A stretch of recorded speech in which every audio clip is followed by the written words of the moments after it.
2. Perfect. All right. Hello. Welcome, sir. Go ahead and introduce yourself. Hey, I'm Jonatham Lammers. I'm a casting director, and I'm excited to be doing this podcast. I'm excited to have you. We were just chatting for a bit, folks, and I'm just super excited. We had this planned for a while, and there's quite a few things that we're going to talk about here today. But go ahead and give people a background as far as, say, like maybe just where you grew up and where you are now and how you got there and anything you want to share in between. Well, your listeners are going to be shocked to learn that I'm from Orange County. And specifically the Laguna Hills, Mission Viejo area. And I went to Lutheran schools all my life. I don't need to name. And then I was like, time to leave. And so I went to Los Angeles for film school. And it's just been a wild ride ever since. That was 7 years ago. So, and I've been casting for 5.5, almost 6. Wow. Okay. Like the early spring, it'll be 6 years. And for those that may not know, what is a casting director? That's a fair question, because I actually do get that sometimes. Like, do you make cast for people that get like broken ankles and stuff? No, I'd be making a lot more money, I think. No, I am. It involves a little bit of everything, which is why I wanted to get into it. I did a lot of theater acting as a kid. I was in the school choir, both the official choir, and then I was also in the chapel band. So like once or twice a week, the whole school would see me of like one of 4 people that would be singing. And then, so I have a lot of acting background, and I've had a lot of acting classes. I've taken acting classes at some point, pretty much every school I've been to. And I did stuff in the church as well, and a couple churches actually. So I've kind of been all over the map in terms of like the acting and the singing as a kid. But then I got to college, and I wanted to be a producer of some sort. You said no more playing shepherds. It's time to make the big money. Pretty much exactly that. And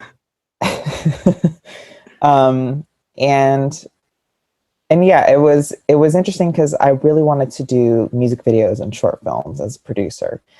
And then I realized that I did and I didn't. I wanted to be part of pre-production. It just wasn't producing. So then I decided that I wanted my emphasis to be on my degree, pretty much, to be in screenwriting. Sorry, quick pause. Again, producing can be a little bit of a confusing term when it comes to entertainment, because I think people get confused between... I can break it down. Like a music producer versus a film producer. You're right. So if you just want to go into that real quick, just so people aren't like, oh, was he just making beats for movies or something? Or No, a film producer is somebody who they're pretty much like, I would say, the most important person. They're the ones that kind of get the ball rolling. They're the ones that will contact the right people. They're the ones that will, book space, secure financing. They work very closely with the director and casting. And they're kind of the person that, kind of gets the ball rolling. And there's different types of producers. There's financial producers, there's executive producers, there's, line producers, and they all have their own title for what type of producer that you are. And yeah, so I wanted to be a producer because I'm a highly organized person, and I like bringing production together. And I wanted to be, and whenever I made my own movies growing up, I always had some of the most fun with the prep, like making sure the script is finalized, making sure that I have a good set of sort, and just making sure that everything was in line, um, that there wouldn't be any issues. Producers have a hard job, and there's often more than one of them. Yes, it's amazing how Yeah. easy it is for something to go wrong. Even something as simple as like running out of daylight in the middle of a shoot kind of changes the whole direction of things. Exactly. No, I'm just thinking of like all the little things that can go wrong and have gone wrong for stuff that I've worked on or stuff that I've seen or heard about. And yeah. Here's a Yeah. question. Have you ever finished a project on time, like by the expected, like the planned out, like, oh, hey, yeah, we're going to finish on this day, this time, all the, principal shootings to be done? Only like one day, few hour shoots for like a class project where you have to be done on time regardless. Right. Only those. Of course. Otherwise, I don't think so. I think the closest we've gotten is wrapping like an hour earlier than schedule on the last day. it's I mean, I've never seen anything. I've never seen anything. No, I haven't. It's always like, it's always at least 20 minutes over or just on time. But I don't think I've ever seen that, to be honest with you. It's a rare beauty. Wrapping yeah, even on the time. most professional studios be like, will take a little bit long, And I've been to tapings where things always take longer than they tell you. And they tell you that too. Like we think it's gonna be done around this time, but you never know. And then it's always at least 20 minutes later.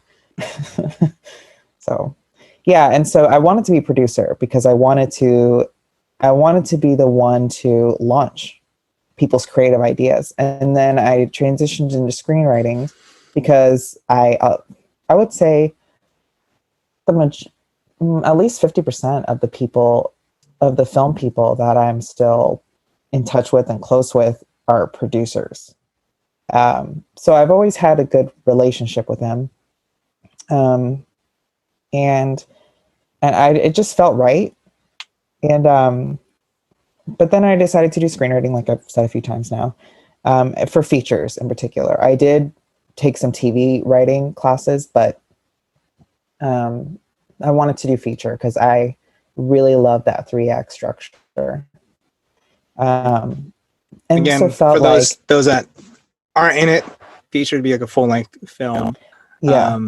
And so feature film. What did you have like a particular like genre or a style of writing that you were trying to go for? Drama. I mean, everybody, when I was doing the episodic stuff, I tried comedy as well, but I feel like I'm a better comedic contributor, if that makes sense, and like editor rather than writer. Although I can like, I'm underestimating myself. I can be a good comedy writer and I've gotten good feedback, but drama is where I had the most amount of passion in it. And it didn't feel like, with comedy, it's like no matter what mood you're in, even if you're in a horrible mood, you can just be like, okay, time to think of some funny stuff. But Right. Drama like requires you to be really in it. And I actually preferred that. I know it sounds more difficult, and it kind of was. But I preferred that. Yeah, if that's where your heart is, then that's, yeah, I just feel like, yeah. And my problem was always with every screenwriter that starts, it's very, very on the nose, rather than it takes time to like learn that nuance muscle when writing a script, in my opinion, from my experience. But yeah, so I was thinking, let's just stick to screenwriting. And then pretty much right after I declared that, someone asked me, they're like, I don't have any money, but I've heard, because I'm good with talent. I've always been good with talent with class stuff and whatever. And I had said once that I was wanting to at least try casting. I want to try being a casting, if nothing else, assistant to somebody. And a friend of mine at the time heard that, and they said, "Can you cast for me? Like, I'll get you lunch." I'll get you lunch. And I'd there never you go. done it. So, and I was like, "Yeah, of course." So I took on the challenge. It was very overwhelming at first. And then I realized if I can, it felt like the first few days of a new job where it's like you're overwhelmed, but a few days later you're like in it and it's fine. It kind of felt like that. And I was like, this feeling feels like I need to keep with it. That's what it feels like. And so I ended up, for another few years, I ended up doing strictly like short films and the occasional music video or class project. But for the most part, my resume consists of short films. And a lot of them have gone on to like win awards and do pretty well, which makes me happy. There was a film festival 3-ish years ago, I think 3 years ago, where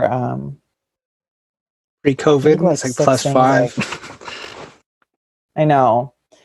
Yeah, this year is this year is like its own decade for sure. But yeah, I had a wonderful time making all those. But there was at one point at a film festival where I had like 6 projects that I had worked on like in the festival, and I was like bouncing around between rooms. So when I was in You're like, I'm college, getting something tonight. I really maintained clientele like as best as possible. And it was fun. I really loved doing it. You know, I made a decent amount of money at the time, and I really enjoyed it. And I was like, this is my career of choice. And I wasn't even thinking about the money because I found out a few years into doing it, like the average casting director with the CSA, which is the Casting Society of America. I think their average yearly is like 70K or something. And I was like, oh, well, that helps, because I hadn't actually known that when I started. I really just loved doing it. But part of the reason I maintained it was because to kind of wrap up your initial question. I know this is like one of the more long-winded questions anybody could ask me. No, it's okay. Is why I started doing casting. That's like where I really go in. And so I was like, I'm really good with scripts now.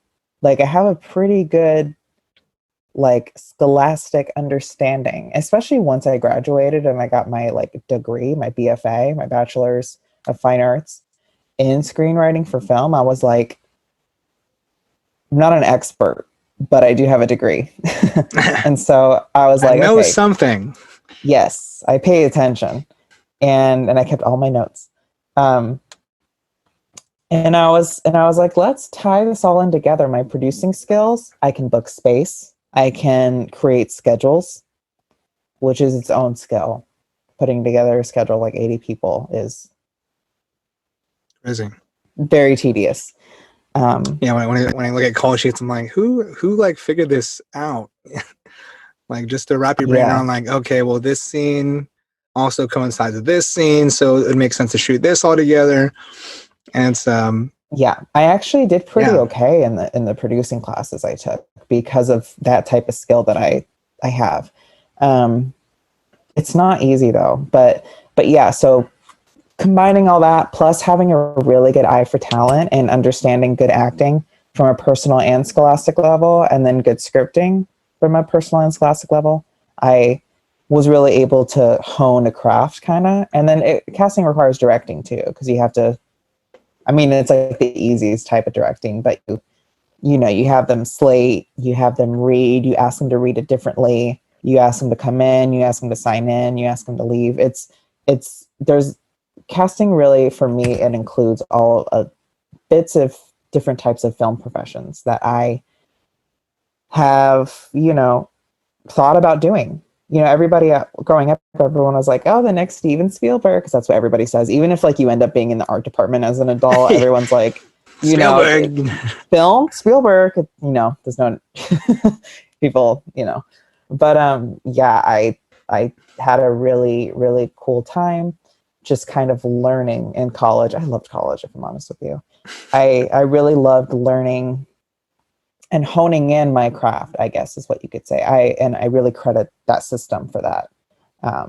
And I loved maintaining clientele. I had a lot of friends and I'm still close with a lot of people, and I still have a fair amount of clientele. Not that anybody has money right now to film. But Right. Good to see you, man. Any reserve that anybody had for anything is just like depleted. So, but I'm not. It's actually interesting timing because I'm still doing short films if they're unionized. I literally I pretty much can't afford to do non-union projects anymore. So, and I actually have some really cool upcoming film projects I am working on at the moment, which I can go into a little bit later. But sure. And then are you? I thought I saw this. Have you done theater casting as well? only for school projects, only a Okay. couple for school projects. I really want to. And I've actually been connecting with a fair amount of people on Bumble Biz lately that do theater. And I would really love to, especially because I've auditioned a lot of people with more than anything else theater background. So, so yeah, I really, really want to. I mean, it's where I started. I think it would be really cool to do that. And it's also a lot of people. Theater is like, you do a short film, there's maybe 50 people on set per day versus theater, there's at least 50 on stage, backstage, Yeah. There's a lot of moving parts. I think it would be so fun to get a stage script, read it, love it, and just go to work, and all the characters just find really great people. But I'm very nerdy about what I do. You can tell I actually like it. I like putting my head down and doing it. But it can be very, very tedious, like the scheduling and people's names and emails and getting the wrong numbers and just all the little things that could go wrong. That's why I was laughing so much when you said that earlier. I was like, yep. Even on the casting front, and especially on audition days, like the amount of emails I get suddenly day of, like, I'm having car trouble, I have to go to the hospital. And I take that all with a grain. I mean, I give everybody the benefit of the doubt, but at the same time, I'm like, it's a lot of people with car trouble this morning. Right. I think people just weren't ready or didn't want to wake up yet or whatever. It happens. Trust me. Yeah. I give everybody like 2-3 chances. Like if you don't show up twice, I have to really like you. I have to really see something in your resume. Cause I look at all that. I don't just look at faces. I break down everybody's work pretty much. I like to look at people's reels. I like to take a look at people's resumes. Hundreds of people I'll do that for. That's something I'm interested in too, is like, so again, just breaking out terminology for those listening. So a reel is basically a little demo of things that you've worked on. So just be ideally the best clips of you, all put together. And a resume is just like a resume. Obviously it's going to be different reels for drama reels. It depends. There's different reels for the genre too. Like if you want to be taken seriously as like a dramatic actor, you can do like a drama reel where it's just like a few-minute video of like the most pivotal scenes that you've been in drama productions. I'm sorry, I didn't mean to interrupt you. And I'm not trying to sound like an asshole that's like throwing out all this film terminology. I'm just not used to having to explain it, but I appreciate that you're doing that. Because having been in it too, like I understand, but that's like over time, and it's amazing how much actually goes into both film and theater and all the entertainment. Really, there's so much behind the scenes that people don't realize. They get used to seeing the credits, but I don't think they really grasp how much has to be done behind the scenes and how many jobs there are and the things that everyone's responsible for. There's so many tasks that need to be done, and each department is just like a web of jobs and tasks that all lead up to this amazing thing, which you would think, it's pretty cut and dry and simple, but it really never is. So don't feel bad, because once you're in it, you're just like, oh yeah, that's just what it is. But I remember being more on the outside and like coming in and experiencing everything for the first time. It's just like, whoa, even for a student production or a micro budget thing, there's so much going on. And especially when I was a freshman in college, and it was like, I know all these things, and I know what productions are like, I know what they look like, but then actually being officially like a student of it and like in training for something to be a profession, it's different. When you walk on set, when you're like starting school for it, it's like the things that you thought you knew, like suddenly are you're faced with, and like your best friend is part of, you know, the lighting, and it's interesting seeing it when it becomes personal, when it's like real Mhm. amongst other people that are in the same boat as you. That's also what I really loved about school, is like we're all figuring it out together. We're all on set together.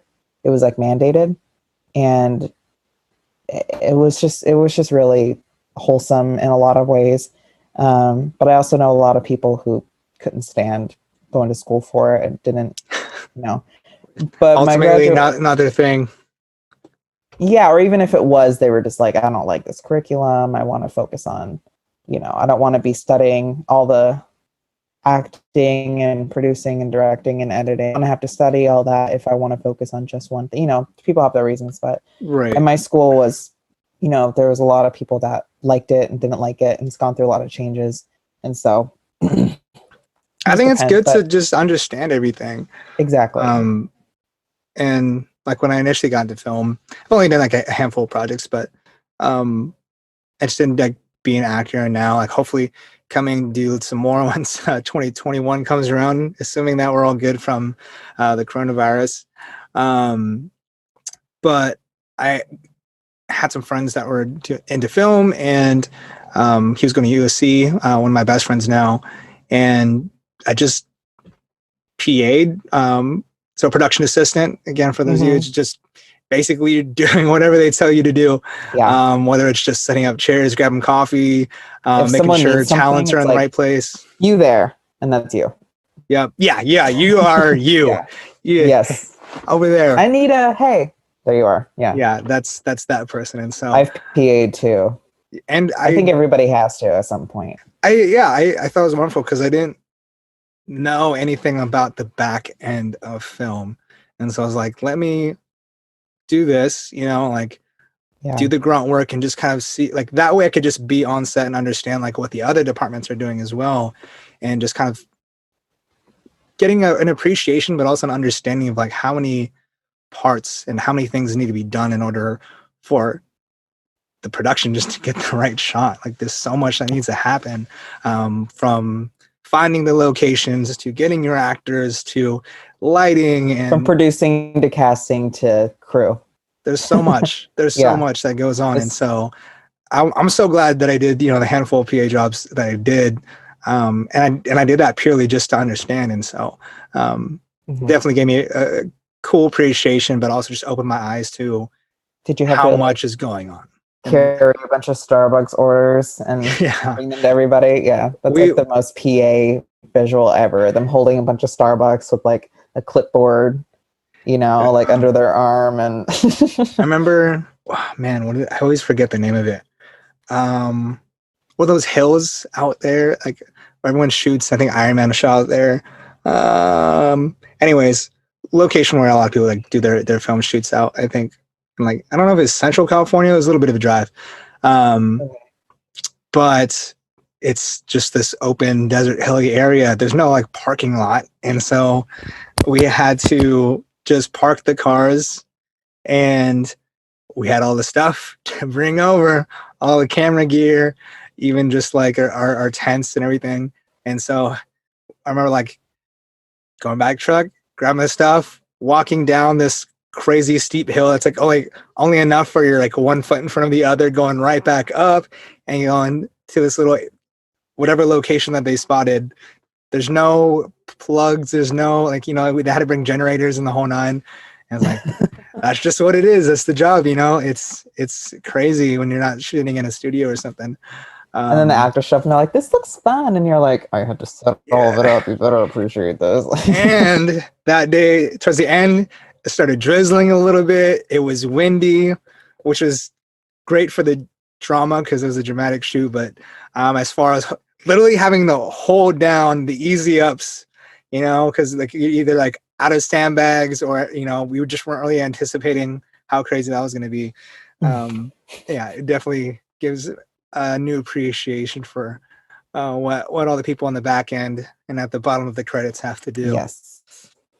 Yeah, and I love that you mentioned credits because if anybody looks at credits, I mean I love seeing at the end of credits when it's like this production, you know, provided 8,000 jobs out of whatever, you know, state. I really I like that stuff because it really just gives perspective of how, you know, how many people can require a full how much no, that's backward speaking.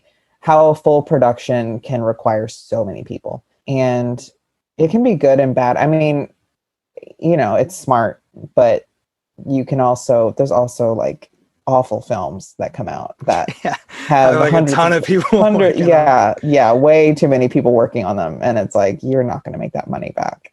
No, no, You no, know? Like Cats, no. Oof, come yeah, on, that come was a on. huge. And I was just thinking the CGI alone on that budget, Mhm. and on top of the casting, there was like the there's at least The like what casting was 5 to 7 people that are couldn't be cheap, and so just like oh man, well, casting was just like if there was any actual auditioning happening, I would be shocked because casting was just like a Hollywood circle jerk. I mean, look at that cast. It's like it's just people who are friends stacked. with. Yeah, yeah, yeah.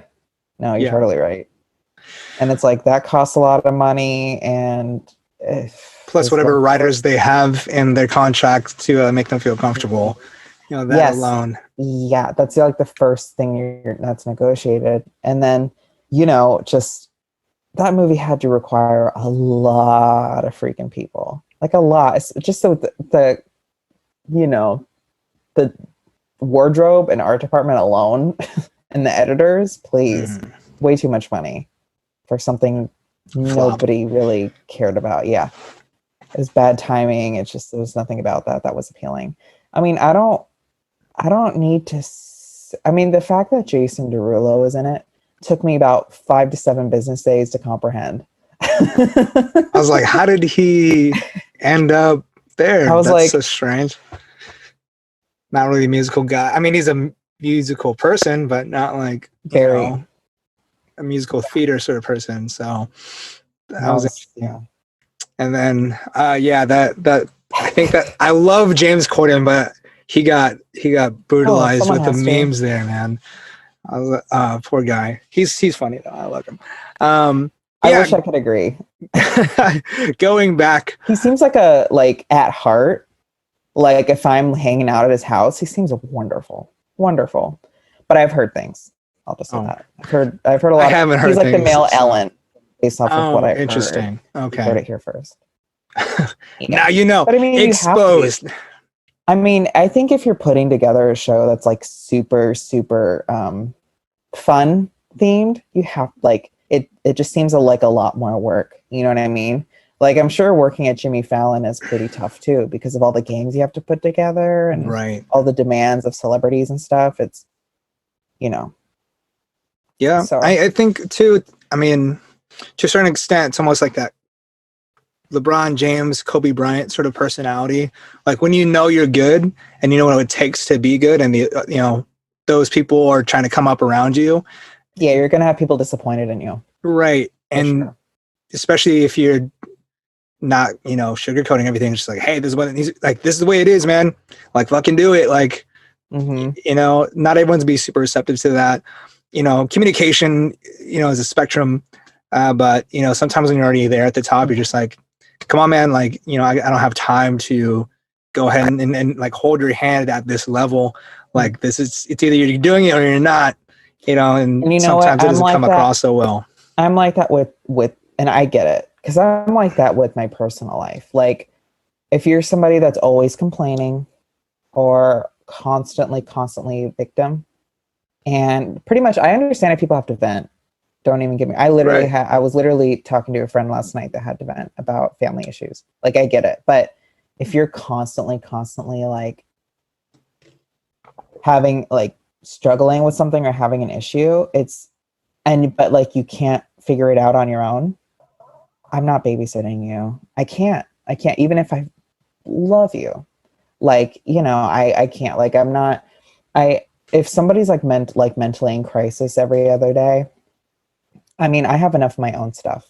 Like you can be totally messed up. But if and I can still be friends with you. But like if I don't mean like that, because I'm a basket case in and of myself. Don't even get me started. But if somebody, I joke that like no more friends or relationships if you're under 25 moving forward. No more. I can't, because I've gotten over that mid-20s hump, and I'm not trying to torture myself and go back to it. I'm not trying to go clubbing with a 21-year-old that doesn't know who they are. Yeah, you know it's I mean? And I'm very sensitive to codependency. It's like a trigger for me. yeah. Like, I need you to take care of yourself. I'm sorry. Like, I can't hold your hand through life, but as friends, I can hold your hand through circumstances. And likewise, if I'm having an awful day, I want somebody to talk to and somebody to hear me out. But once you've already led them to the water, it's like, hey man, thank you. It's up to you to be drinking that water or not. Especially in the clubbing scene. Yeah, I'm a friend that's like, you should have some more water. Like, great song. Here's some more water. Drink it. It's vodka. Just chug it. We want to party. Hey. Exactly. So I'm that friend that like at restaurants, if a friend is like under the influence, I'm like, when they're like, anything else? I'm like, a water. And they're like, you have a full water. I'm like, sweetie, this is for you. There we go. You gotta look out. And a lot of that's awareness, a lot of it's awareness, and also I guess it's really just awareness and being also accountable for yourself. But I'm also such a dude. Like, I'm very effeminate and very gay, but I'm such a dude. It's like the only quote unquote, I joke that the only masculine things about me is that I pass gas. I grow some facial hair sometimes. And our joke's always funny. And I can be very dude-like in relationships. I thought all throughout growing up, all throughout puberty, I would be like the more don't get me wrong, I'm very housewife, but I'm also very I'm also very, very like, if I don't know, for me, I'm just, if you like get mad at me for not sending you a good night text every night, you're not for me. Sorry. Like, I'm the type to be like, don't give me anything for Valentine's Day, that bullshit holiday. And like, if they do, it's like, instead of me being like, oh, you knew that I secretly wanted something, I'm like, you didn't have to. It takes a certain type of person to not be offended by me, just because in terms of like interpersonal relationships, because I mean what I say always, and like I'm just a little different. Like, I don't need a good night text to I'm not somebody, even if I feel like you're cheating, I'm not going to look through your phone. I'm just very like, you do you, I do me. I'm like, you're already fucking up. I already know it. Like, just yeah. Finish that up. I'm not, wrap it up, son. I don't care about all that nitty gritty that a lot of people do. So I'm very easy to date, but I have a lot of my own issues, but I take care of them on myself, almost to a fault. Like, if I'm like really depressed or anxious, sometimes like somebody has to ask me how I'm doing before I like talk about it. And so, it's almost to a fault that I take care. Because the thing is like, I've had to take care. I was a very lonely person throughout most of my life. Not that I didn't have people around me, not that I didn't have friends, but elementary school, I didn't have a lot of friends. I had more acquaintances and people that liked me, but they weren't actually like friends with me. Like, they weren't over at the house, and I had, not to sound like an asshole, but I had more like quote unquote, like, not fans, but like, I would do schools in the playground, I would do plays, and like I would perform in the playground, and there'd be like a lot of kids just like thinking it was funny. Like, me and two of my best friends at the time would perform for people, and I always had people that liked me. And so it's kind of like almost like a jester character. Oh, it's the funny guy or the entertainer. Like, everyone right, loves but I would that only person. do like one sleepover a year, and it was like with one friend. You know what I mean? Like, but all throughout growing up, like, I was otherwise pretty lonely. I just people didn't know how to crack the code with me. I was very, very quiet. I was very nerdy, but I was also very cool with some people that, I don't know. It was just a small school. So I was, anyway, I just was, I didn't have more than a few close friends, like ever at a time, like at any point in my schooling. Like it was always like 2, 3 max. And that's fine. But I was very guarded still. Like I've had to, basically what I'm saying is I've had to deal with a lot of stuff on my own. I've had to deal with a lot of stuff on my own. I've had to deal with some of the worst the world has had to offer, like completely alone in the dark, completely alone. And so when people need me to walk their hand through bullshit and they're like 20 years old, like Godspeed, but I can't, I'm not trying to, I don't even get into drama. Like, even like when my friends and like, if there's disagreements and stuff, it's pretty much taken care of right away. And, I'm not involved in people's drama and I never really have been. It's always been like, even in high school, like the drama was always happening like around me, but I was never really directly involved. Not never, but, I have a very, very, very low tolerance for nonsense. Yeah, but no, and for a little bit of more context, I don't know how much I want to go into it here, but one of my biggest triggers is having to take care of another adult. Because I've been around a lot of addiction with family throughout my entire life, and having to take care of a fully formed adult when they're under the influence. And it's like serious. It's not just like, let's get them to bed. It's like real shit, I'm not going to have a friend sleeping over for 7 straight nights after a breakup because they're sad. It's just not in me. Do you know what I mean? I guess that's the best way to put it, I think. So I don't have a lot of triggers. I joke that I'm like fully dead inside, which you have to be as a screenwriter. Yeah, pretty much. The most miserable room is always the writer's room. Everyone's just like, oh, can't believe the state of the world. Let's write about some stuff. Hey, versus directors, everyone's like, let's get us done. I know. Yeah, everyone at the coffee shop loves it. Yeah. So, but the nice thing about casting, it's like everybody that I've maintained a lot of friendships, but they're not super close because they're work related. Like my best friends aren't the ones hiring me. My friends are. My best friends aren't. And I like that because it's like we get to work together. I prefer to have a handful of close friends and then like work relationships. That's just me. Everybody's different. Some people need a lot of people in their life to get through life, and I've just been trained not to. But I do have a lot of people in my life. That's the funny thing. The plot twist is that I do have like more friends that sometimes, because people are always like, Jonathan, you have a lot of friends, and I'm like, what? And then I like look at, and then I'll like take a Snapchat of something and send it to like 18 people, and I'm like, oh, I guess you're kind of right, but I'm not like babysitting them. That's the difference. Yeah, it's hard. Once I left high school and college, I was like, everybody figure it out. We'll be there for each other if we care. But yeah, that's basically what it's come down to. Like, post high school, because you have time as a teenager.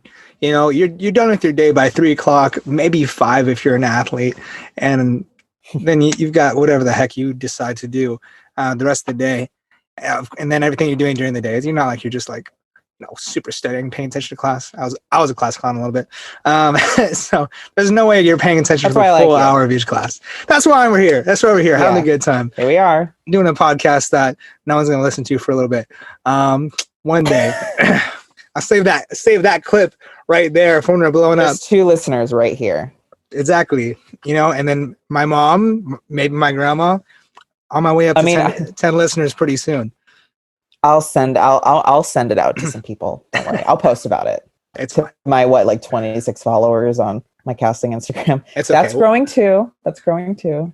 Gotta We're build in it the up. same boat. It's like we have legit stuff going on, but like the following is at least it's Although, not bought and paid for. You see people with like 2 likes per post with like right. 8,000 followers. And Yeah, I'm man, like, hey, bro, what's like, wrong here? you got a ton, you got way more followers than I do, but for some reason, I still Yeah. got more likes than you. Kind of says Yeah. something. Either your content is terrible or it's not real. Right. So, Yeah. I'm like, this is a bot account. yeah, I know. it's this whole social media thing is really interesting, especially like both being at the age to see it be a thing. It's not like just all fun in MySpace and like having your top 5 anymore, or it's all just like making playlists and making your profile look cool. Oops, I did it again. Playing when you like go to your profile. Yeah. Oh, And speaking of so, MySpace, the funniest screenshot I ever saw was you know how you have like your best friends, you know, on MySpace. The number one best friend on Kim Kardashian's MySpace throughout the entire 10 years she was using it was Ray J. woo, Like I think so it's good. still I think if you go to like her profile, it's still the case. Obviously she hasn't touched it in like a decade, but TikTok, yeah, you're gonna have to look that up. You're probably too young to know what that means. Or maybe don't look it up. You're probably too young to see what that means. That was a really good tape, if I'm honest with you, because she actually loved it. That's what made it good, is that she was like loving it. He was too. Ooh, I've only seen screenshots of it. I've never watched the I do actual a really good video. impersonation of it that I'll do for you if you ask when we're not recording. Okay, I do a really, really good impersonation of the climax. oh my goodness, bro. And everybody I've done it for is like, That's spot on. good. Get this man an Yeah. Oscar. Oh Yeah. man.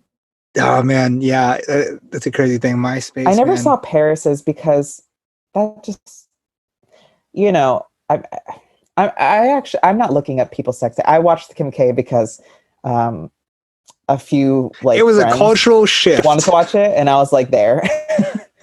It sure was, but wasn't Paris like under? Wasn't she like 17 when it happened? I'm not looking. I that up. do not know. I The don't only look other up one I can anybody's think history. of, which I did watch a little bit of and immediately shut it off once shit started going down quite literally, is Two Girls, One Cup. No, can't do it. And that Nope. I That's heard I would never traumatizing, eat dude. chocolate ice cream the same. it's traumatizing. I'm like, and it went viral because it's like one of those things where it's like it's so cringy It's so and it's funny, though. disgusting, Just, but like you they're it's gonna like eat shit and you spit it in there, and then they're you gonna should do look away, but something inside is like you still like your eyes are stuck on it because you're just like, is this really happening? Is this real? Is this disgusting thing taking place? And then you're like, oh, that's gross. But you like want to keep watching for some reason. I know. Weird curse that we have. I'm not doing it. I could handle it. Like I said, I'm pretty dead inside. Like I could see some shit flinging around. Like, but I'm just like, I'd be watching it like the whole time, you know. Yeah. And I would have to like make sure my stomach is intact so there's nothing to throw up.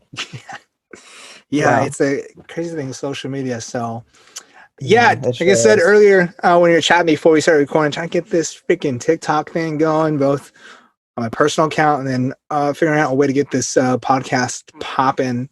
Not a lot of people are doing that, like podcast wise. Gary V might be the closest thing, but a lot of his content isn't like strictly from his podcast as well. And he also is literally a media mogul, which all he does is make content and pays people to do it. Hey, I mean, you could also I'm like consulting your business plan. You could also like open a Patreon once you get more poppin', and then like have exclusive behind a paywall content. Like if you have your guests go on for an extra half hour and then just put that on Patreon. A lot of my favorite podcasts do that. Yeah, I've seen that and I've thought about that. But perfect segue for folks listening. If you do want to support this podcast, you can actually go to the Anchor website, which will be attached in the description, or you can just message me, comment, whatever. You can support this podcast for as little as 99 cents per month, which is pretty sick. I had no idea that was a feature when I first signed up to get my podcast set up through Anchor, but they could do anywhere. It's like basically $1, $5, and $10 per month. which is like super competitive considering some OnlyFans is like 15 to 20. So I say pretty cheap for entertainment, and my videos are a lot longer. That's all I'm saying. And we're still talking about your OnlyFans, correct? I'm just kidding. yeah. I'd probably be making a lot more money doing that, man. Freaking A. I know. I feel like it's the so amount of like, money people are making off that is insane. And honestly, good for them. This is the year for that. Yeah, I'm not against it. That's the thing. I'm like, I just hope they know they have to pay their taxes on it. I hope people know. Save up. Don't just waste all your OnlyFans money. Not that anybody has a lot of money to waste this year, but just there's this one girl on Twitter that I follow because she was just really funny. She made like a lot of like, just clever posts, which strictly text, and a lot of it's like really relevant too. And she started doing OnlyFans this year, and I did the math, like, and then glowballing it too. I think she had like 5,000 people following her on OnlyFans, and assuming that she's just charging, oh no, is it 2,000? I don't know. Anyway, say it's 2,000 people. Let's say it's 2,000 people. Say she's only charging $5 per subscription per month. I'm like, that's 6 figures, and that's not what she's charging. I think it was like, I'd have to look again. But I'm pretty sure it's anywhere from like $10 to $15. But for a random college girl in the middle of buttfuck nowhere to be making $100K off of posting pictures, I'm like, yeah, not a bad gig. Not Props. a bad gig. I've seen there's this Twitter account that is either really funny or like too cringy to finish reading whatever they post. It's called Struggle Tweets, and it's people who are just kind of, there's no hope left. You know what I mean? Like there, I think one of the recent ones that I saw, and if it wasn't Struggle Tweets, it was a different account, but I did see this on Twitter. It was like 2 screenshots. No, it was just one screenshot. And it was like, it was Joe Biden, and he was saying like every vote must be counted or whatever. And like one of the comments was somebody like, voting for what? Is there an award show? And it's like, that may have been a joke, maybe not, but it's still a struggle tweet. Do you know what I mean? It's just like, you're almost there. I'm actually on it right now. So yes, struggle tweets. I'm telling you. There's also one of my other favorite ones is the horny police. I've seen that one pop up on my page every once in a while. It's pretty good. But struggle tweets is great because it shows people like, it's like, oh, there's not much we can do here for this person. Do you know what I mean? But I mention it because I saw one. It was like, a cousin of mine legitimately subscribed to my OnlyFans. What do I do? Yes, I've seen that one. I saw that one the other day. I was like, oh, what do you do, man? And I know there's jokes like, oh, well, my dad just subscribed to my OnlyFans, but like, and of course a lot of that's just jokes, but like when people post screenshots, I'm like, ooh, there's some horny third cousin out in another state that's like, I don't give a shit. Wait, But I also think it's funny how a lot of guys, I saw, because I saw something like that too, where it was like a before and after, like the before and after tweets people do of like years or months in between both tweets. I saw one, it was this dude, and he said something like, I'll never understand y'all females selling your bodies for money. Yes. And then not only were all the comments like, guys sell their bodies for money with the military, but we're not going to go there. You guys do the same thing in a different realm. You sell yourself off too. But but the next tweet will be like 8 months later, and it's like, here's a link to my OnlyFans. I'm only showing ass. And it's like, I think it's really funny when people have opinions on things that change as soon as it's personal. Right. But that's everybody. That's life. And I love the ones where it's like, just like in the DMs, where it's like, it's like, hello, are you there? And then like eventually, like after like 17 missed replies, like, fuck you, bitch, you're ugly. And it's like, what? How did you go from like praising this person to all of a sudden they're like unattractive scum of the earth? I'm like, dude, you're just burnt. Or on the flip side, they'll talk shit on like OnlyFans, and then Yeah, 3 months exactly. later be subscribed to like all the Oh OnlyFans. yeah, It's like, bro, they're you spending like can't. $30 a month. Yeah, Yeah, please. you can't do both. You can't do both. You're either on one side of the tracks or Yeah, you're not. And then if you keep talking like that and be subscribed, that just makes you a hypocrite, bro. Like you can't there was have a it both struggle tweet ways. the other night that said like I've spent like I don't remember what the figure was, but it was something high. It was like I've spent like $13,000 on OnlyFans this year, LOL. And everybody's like, that is not LOL. You should have kept that in the drafts. Dude, That's like that might have been on Horny Police. still doesn't matter. That's Yeah, you'd have to like find I how do you know. find that many accounts to spend on? Oh my I love when people tweet like they take a picture of like when a picture is loading and it's like kind of gray. And it's like that gray square of like when a picture's loading, but they'll post that picture and be yeah. like, and they'll be trolling. They're like, I finally went nude for the timeline. And then there'll be like 18 replies from one person. The picture's not working. Does anyone have Yeah. it? Does anyone send it to me? Hello? Hello? Are you there?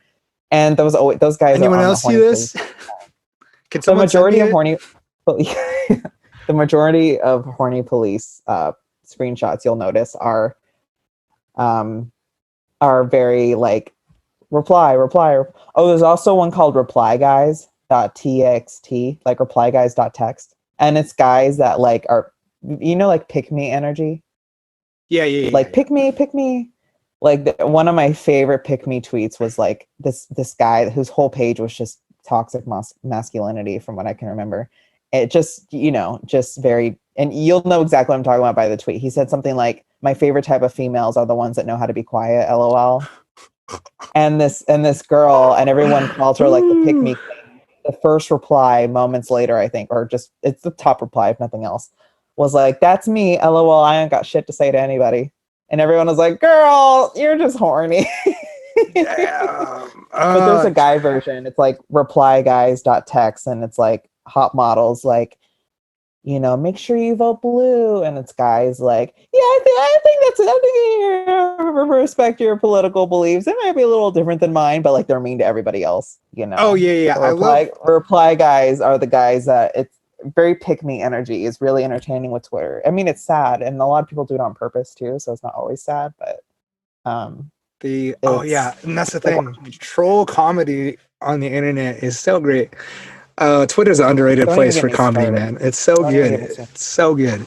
My favorite of all time, I just have to say, my favorite troll tweet of all time is a little layered, but it's also like hysterical.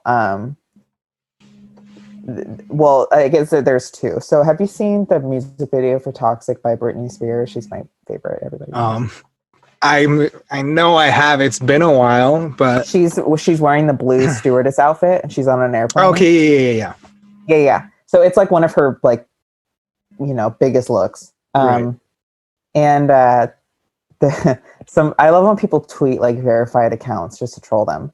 Like help desks, like Amazon help desk and stuff, and they're just trolling, like I love when there was one where somebody tweeted like United Airlines or Southwest Airlines or whoever it was, like, excuse me, you had a flight attendant that was very rude to me, like I'm still in shock over this. And then they'll reply like, I'm so sorry you had this experience, please fill out the form and let us know and we'll get back to you.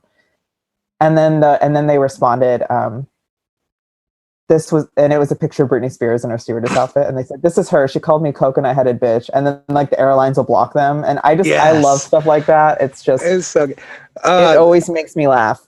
Always. The times that I do fool myself into thinking getting on Tinder again or like Bumble, like for actual dating. So the reason that we're doing this podcast and the past couple guests and We went on some a that are Tinder coming, date. we went on a Tinder date. No, we have this thing called Bumble Business. This is not a plug, but I've been able to network with a lot of cool people on there, and a lot of people want to talk. And so, what was that? They should be a sponsor. They should be a sponsor, right? I'm plugging them for free, but I'm just doing that just because it's been awesome. There's a lot of cool people, and especially for something like known to be a dating app, to have that business side where it's a complete 180, completely professional. No one's there to play. There's some people that don't really I'd say, like, in my opinion, aren't really up to par on the professional side, but for the most part, are like the individuals on there are really go-getters. They're really trying to get into Totally. whatever like industry that they're in, or if they're just trying to do some sort of cross promotion. I think there's maybe too many people that are openly networking too much. Where it's like, hey man, if you're gonna be on here, like, there's plenty of people that I've like, nope, because the conversations are like you're just networking for the sake of networking, like not really having a goal at the end of it.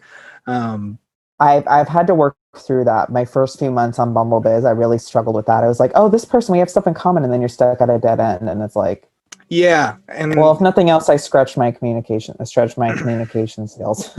Right. And like I was telling you earlier, like now doing the podcast, and I've had more people than I've been able to get on.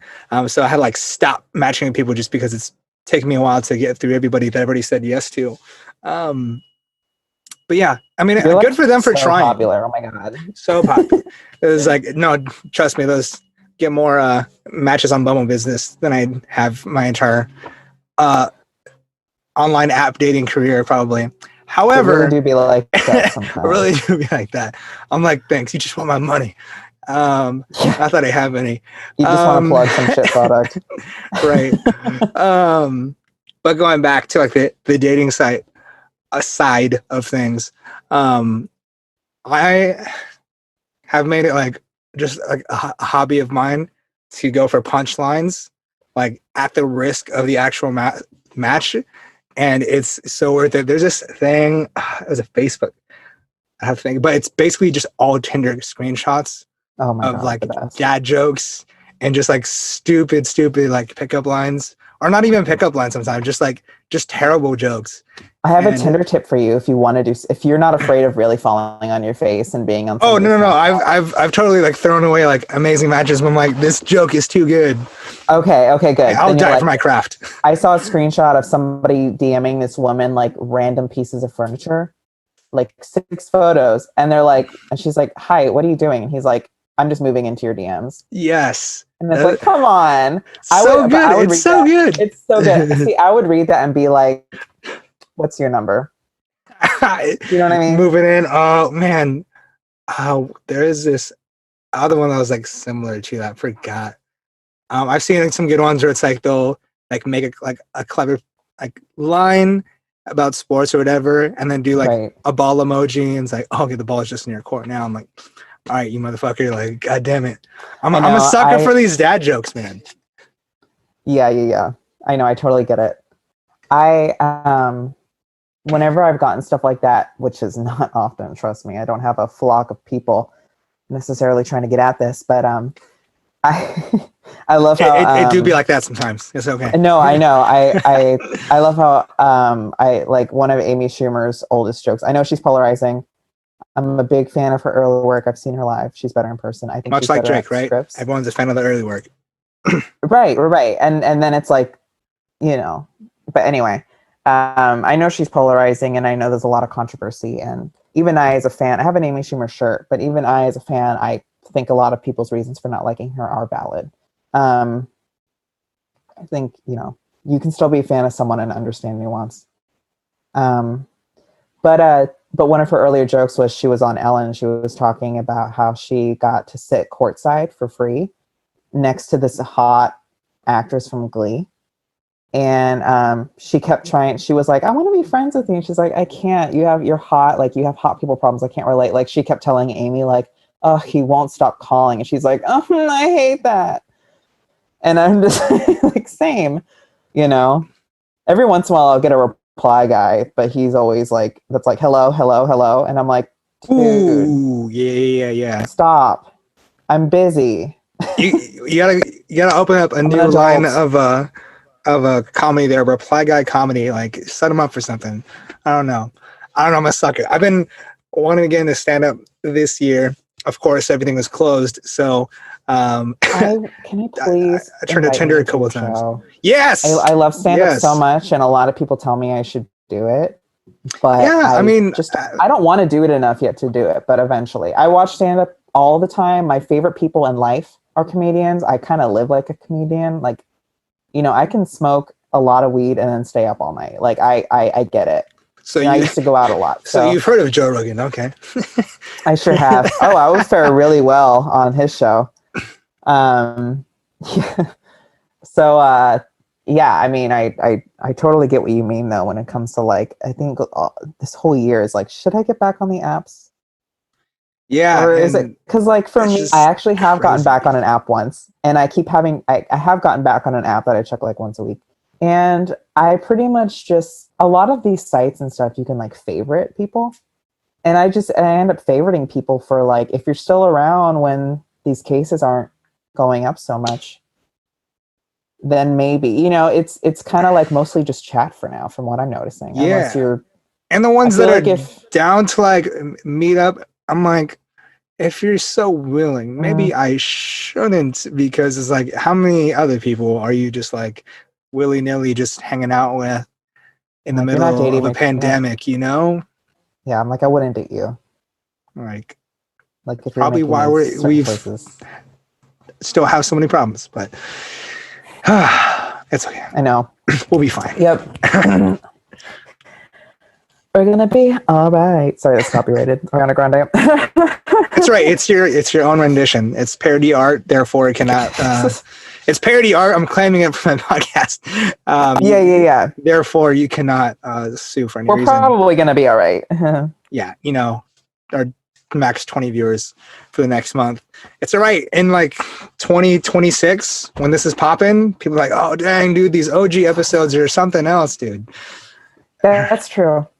That's true. Right. What if I like listen? Like, yeah.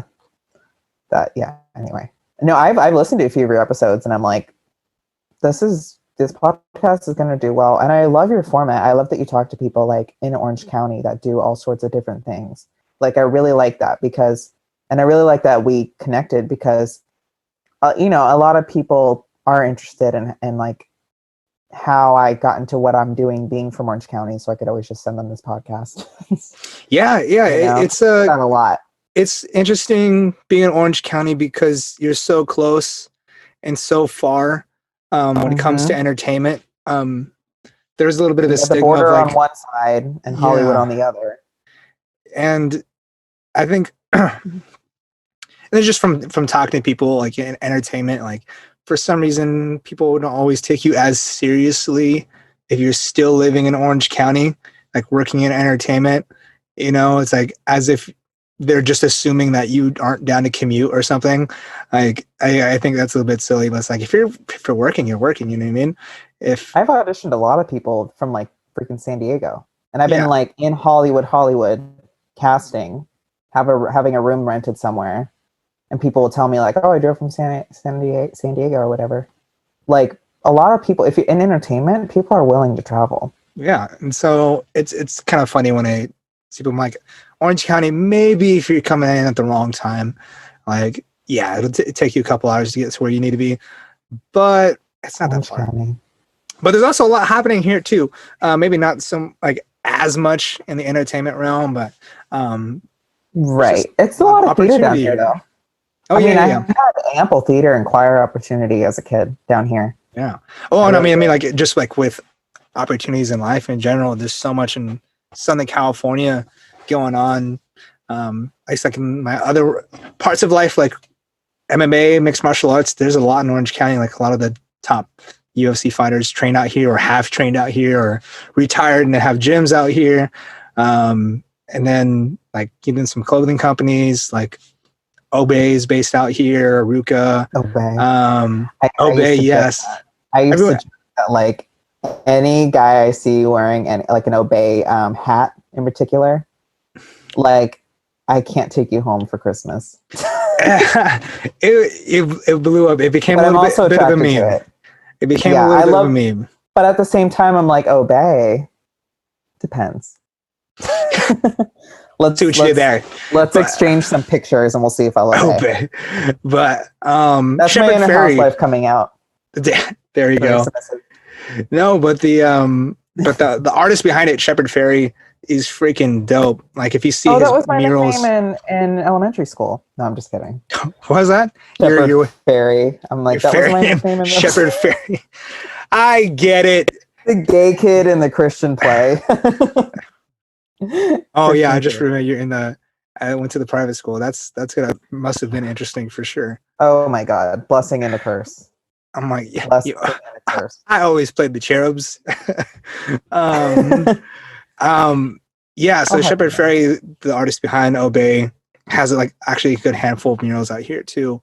Um, but yeah, there's just like a lot going on, and it's interesting. Like I have a friend who like does stunts now, and like got Oh, his good. start doing Ugh. like Knott's Berry Farm and like Disneyland shows, and just doing like a lot of live action stuff. And now he's like a Two of regular the best doing. places in Orange County. Yeah, whenever people ask me, when they're like, I'm actually not familiar with Orange County, like, I always have to give it in proximity to Disneyland. Yeah, Because yeah. Anaheim, Anaheim and Santa Ana and are like their own. They vote blue like every election. They did this time too. They're the reason Orange County is blue. But I'm from Southern Orange County, where it's like MAGA land, and I'm like, for me, it's like I understand that people are like single issue voters and people think differently than me. I totally get that.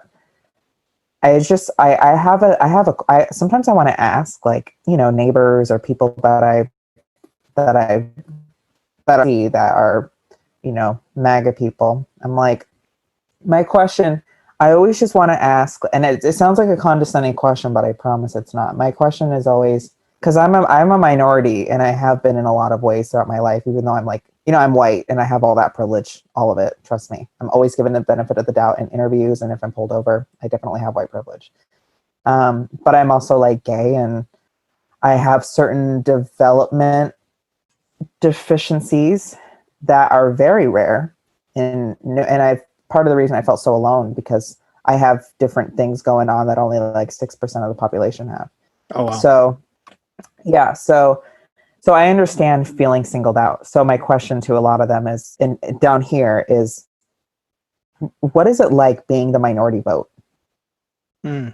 Do you know what I mean? Like, given where you live, and it sounds very condescending, like, but it's I guess to some more sensitive people. But I'm genuinely curious because I know what that's like, and if we're gonna get along, if we have to get along, like at least that's a building block, I guess. Yeah, no, that's a good question. Because I think like the first 11 million ballots that came into California, like only out of Orange County, only like 2.7 of them went Republican. Something like that. I mean, it was like an early poll release, but right. That's yeah. That's a that's why I just want to ask. I'm like, what does it feel like? Like, I mean, I guess Orange County, it doesn't feel like you're in the minority, but in the grand scheme of things, you are, and I know what that's like. So I sometimes I wonder things like that, like the people that I vehemently disagree with the most, and I'm not trying to be close with. I'm like, yeah. I think with there this, is something in common there. yeah. This election, if anything, showed me that I the way I noticed people voted, they voted for very particular things, and the things that they were writing on were not the things that the other side had an issue with. And so for me, I realized Can I ask what you mean by that, like specific? So, because I feel like I agree, but I want to. So as far as I saw, like on the Republican side, they're more going for policies themselves, right? At least from my personal experience, I haven't heard a whole lot of backlash from the actual back end of like President Trump and like what he's done as a president.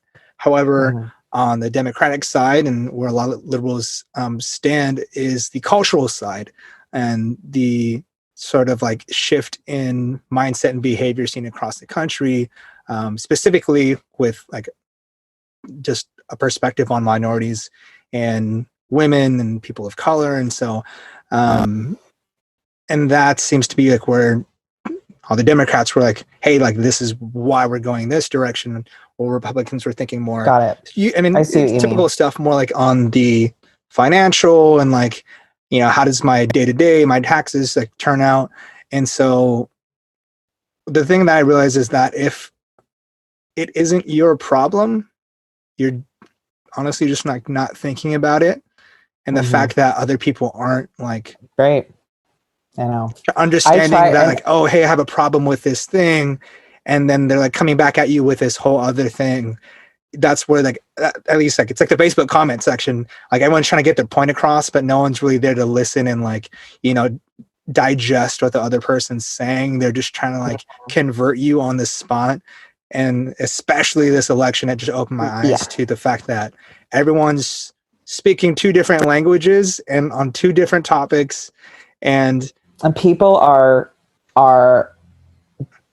like hardcore going for, people are more than ever are not budging. Yeah, they will align with their party vote wise, whether they agree with polarizing. And for me, I don't identify as one party or the other. I'm very much like, hey, wherever we're at and whatever we need, like I'm a people person at the end of the day. I'm always gonna I'm a people's party. I'm always for what I think is going to benefit us like the most in the long run. There's pros and cons. You know, it's a tough thing. Politics is not easy. I don't think there really ever is a clear right and wrong. And people want it to be so easy and understandable, and it's just you have to put more thought. That's why people love Fox News so much. They do the thinking for you. You just listen to all the breakdowns. I mean, MSNBC will like talk through graphs with people. Do you know what I mean? Right. That's why people just don't want to have to think if they don't have to, because they're busy, and I get it. But I try to think of other people. It's a lot to try and break down. Yeah, I try to think of other people when I vote. I respect, even though it's problematic, I do respect everybody's selfish reason for voting. Do you know what I mean? Right. Like if you're a single issue voter, if you solely vote on like the stock market, or you solely vote on abortion or whatever the case is, like I know that there's a lot of parents who have lost kids in school shootings, and they're like, it would be wrong for me to ever vote for another Republican. I have to, this is my single issue, like gun control. You know what I mean?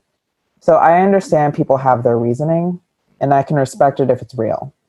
Mm-hmm. You know, but I do think that you have to, and I've said this to people before, and it's not always, sometimes it's a bit of like a sting when I say this. People get uncomfortable when I say this, but I'll say it. I think if you're a single issue voter and you vote for a certain candidate, you're saying you're at least 1% okay with all of their bad. Do you know what I mean? Yeah. Like I feel like, look, if you're pro-Israel, or you're anti-abortion or whatever, if you have like single issue votes to vote for a Republican president, or especially this last one, you have to at least be 1% okay or dismissive of the racism and everything else that comes with it. Yeah. At the end of the day, you're saying, sincerely don't believe all that's real. That's a whole other discussion. Right. But I do think, in my opinion, I think you have to at least be like 1%, at least 1% to fully circle that name in. You have to really fill it in. It takes a minute. Yeah. It does. I'm just saying. Yeah. And I understand, look, like I tend to vote Democratic. And if I have a Democratic president that does things that if like they bomb, like if Biden were to start bombing like refugees or, you know, people that, you know, civilians, I would have to take the L on being like, well, part of me must have been at least 1% okay with that because he's done war stuff before. Do you know what I mean? I think it goes both ways. I think I really do. That's the thing with this. And when it's not you, right? If you're not the person like running for office, you know, you're never going to have it completely your way. And so that's the hard part about doing this whole thing is being like, well, like I am so for this particular thing or maybe set of things that I am okay enough to be like, well, that's not great. But if this, you know, really works out on my issues that I'm passionate for, then, you know, maybe that's going to be worth, you know, taking the hit for. And so it's a hard thing to do. It's a hard thing to do to consider it that way versus just like, oh, I'm all about this. You know, there's always gonna be consequences to the other side, whether or not it's related to your issue. And I'm super lefty. I'm very, very left. I consider myself more left than liberal. And when people ask like, what's the difference? I always say, here's the difference. The first Women's March, which I couldn't make, I was so devastated. the first Women's March that I think was like the day, like a week after the 2016 inaugural. Oh yeah, it was like the day after the inaugural at the top of 2017. Um, yeah, I remember I remember I saw a sign that said if Hillary had won, we'd be at brunch, and it was held by like a woman. And I thought that it's kind of funny and it's kind of cute, and maybe it's true, because to say Hillary would be like striking down abortion and stuff like first day in is like crazy, or like Right. women's protections in the workforce. And Sure. so there's definitely a lot of truth to that. However, the problem is you're at brunch, you're not paying attention. It's fine to brunch, but there's just something kind of about it that's like we wouldn't have to be paying so much close attention. And my thing is you have to pay close attention. Like the stress that people feel every election week, like the stress that everybody's like, especially all of us white people, like the biggest grievance is having to hear everybody talk about it so much, And I'm like, well, at least we're not trans and we don't have we don't have this stress every day of our public officials, But yeah, I also understand that you're allowed to be selfish with your vote. I actually think if everybody was selfish with their vote, we would have a much better understanding of where everybody's at.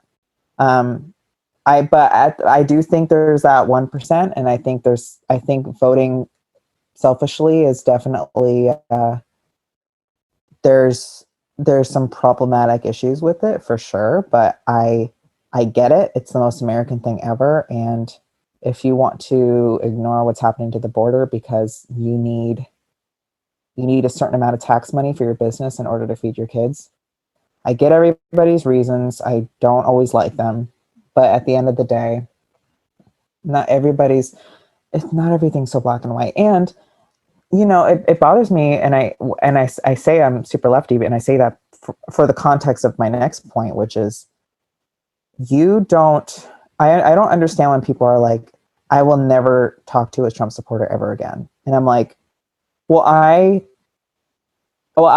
never have them in my life or whatever. And I'm like, that's fair. You have 1,000,001 reasons for that to be fair and for that to be your argument. And if I was a Trump supporter, I'd be like, look, I get it. You don't have to talk to me. But I also think you got to take into account like every single one, because some people just right. It's I understand what you're trying to say with that, but my thing is just like I'm more frustrated with the two-party system than all the voters. Yes, I was going to bring that up. I'm pro like at least a third party, man. Like change it up. If you only ever have this or that, it's polarizing. It's going to make people go one way or the other, especially if you can kind of figure out like, oh, well, if they like this, they probably like this, then this and this. And you have a third party, it's going to fuck that shit all up, because now you're going to have options. You could have a middle ground, or it's like, like in baseball terms, you have the Angels, the Red Sox, and the Yankees, where it's like one kind of beats the other, but it doesn't go like they can't beat the other two. It's only one. And so I would love that. I would love that for America, just to have a legitimate other option. Maine started doing rank chase voting. That's how they do it, where they put their top 5 and it's weighted. And there's a lot of argument that America needs to do that because not everybody wants to be stuck to these two people. Yeah, and then because there's a good amount of people and people I'm close with that truly believe that if you don't vote for one of the other, like Democrat or Republican, then you're just wasting a vote. And to a fair degree, yeah, I can understand that we're not, I understand that reasoning, but at the same time, if you're basically saying someone can't have a different opinion than red or blue, like that's tough. You can't. The way I look at it, if you want to be all American and you want to talk about voting, you can't say you have to vote, but only for these two. That's not how freedom works, my friend.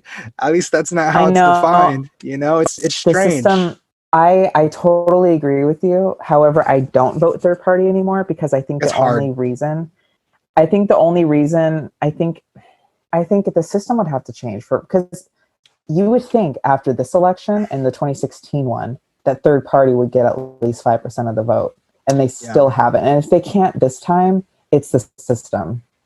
Oh yeah, absolutely. But, It would have to be a you know what I mean? huge, like huge um little push. I think would probably have to be like a lot of just wealthy, powerful people that said, all right, we're all just gonna band together and say fuck this shit. And it's not gonna be pretty at first Mm-hmm. at all, and they'll probably lose a good amount of time. But I think if they really stuck with it and were able to really like support and fund some sort of campaign to, either get behind one person or just this party in general to be like, hey, look, we need to disrupt, this one or the other sort of mindset.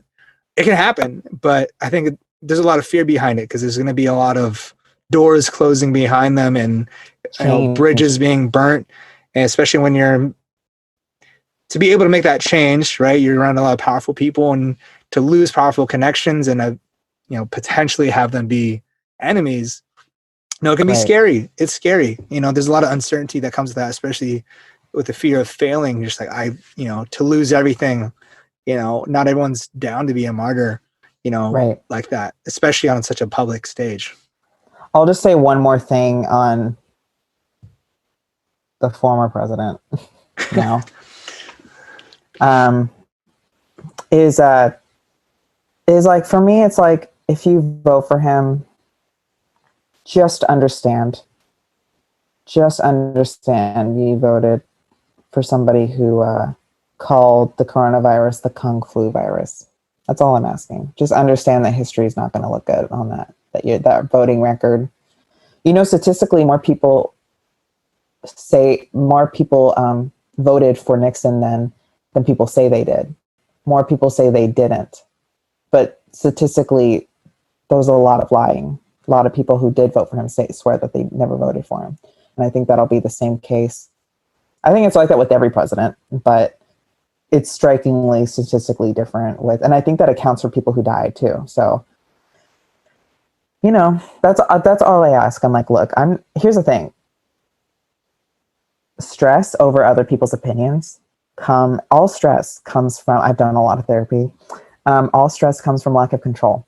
If somebody's trying to convert you because they're stressed out, it's because maybe they love you, or they just, it's a control thing. We need to feel safe in our circles. And if people are in other directions, I get why people freak out. You support so-and-so, people feel unsafe when they're around people that are drastically different than them, especially if it catches them off guard. I totally get the psychology behind. But, when people are very, just like what we were saying earlier with, hey, it's like you're stressing out because you can't control when I respond. Right. Yeah. And it's just letting go of a feeling. Every time I'm stressed out, I'm like, can I control this? And if I can't, let's change my thinking. I'm very conscious about it now. It took a lot of practice. Took a lot of knocking on my own mental door for it to finally open. Took practice for it to finally work. But that's what I do. I like I said earlier, I've been through too much real shit to be, carrying the burdens of other people. If I'm not married, my thing is, my, I have three things, and this is kind of explicit, but I know you don't care. I'm all about it. It's called Completely Candid for a reason. And if you're a family member listening and you don't want to hear me swear, just skip the next 30 seconds. Seriously, if you're not feeding me, financing me, or fucking me, I'm not going to stress about, certain things. It's just different. You know what I mean? Like, I'm not going to be stressing out. I'm not going to be trying so hard to convert somebody to believe a certain thing that I believe in. If you're not one of those things, I mean, if you got to be like married to really be into somebody's psyche and trying to, help each other grow. Right. I think a lot of people. I'm not trying to change the opinions of my friends unless I feel like I have the ability to, and they want to hear, they want to, but most people aren't down. Most people are exactly who they are in the Facebook comment section.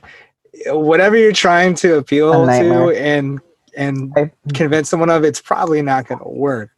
Yeah, like the elevator pitch can't ever be that strong. It's really hard, especially when it comes to something personal, you know. Totally. Yeah, Yeah, again, totally. it's all going back to awareness and accountability, and then also seeking to understand. You know, a lot of people do not want to either own up to their shortcomings, or maybe even if it's harder for people, you know, maybe if they're right, they also sometimes don't want to see that other people are right, because then it makes them feel less right. You know, there's a lot of competition. That's the thing with like a whole red and blue.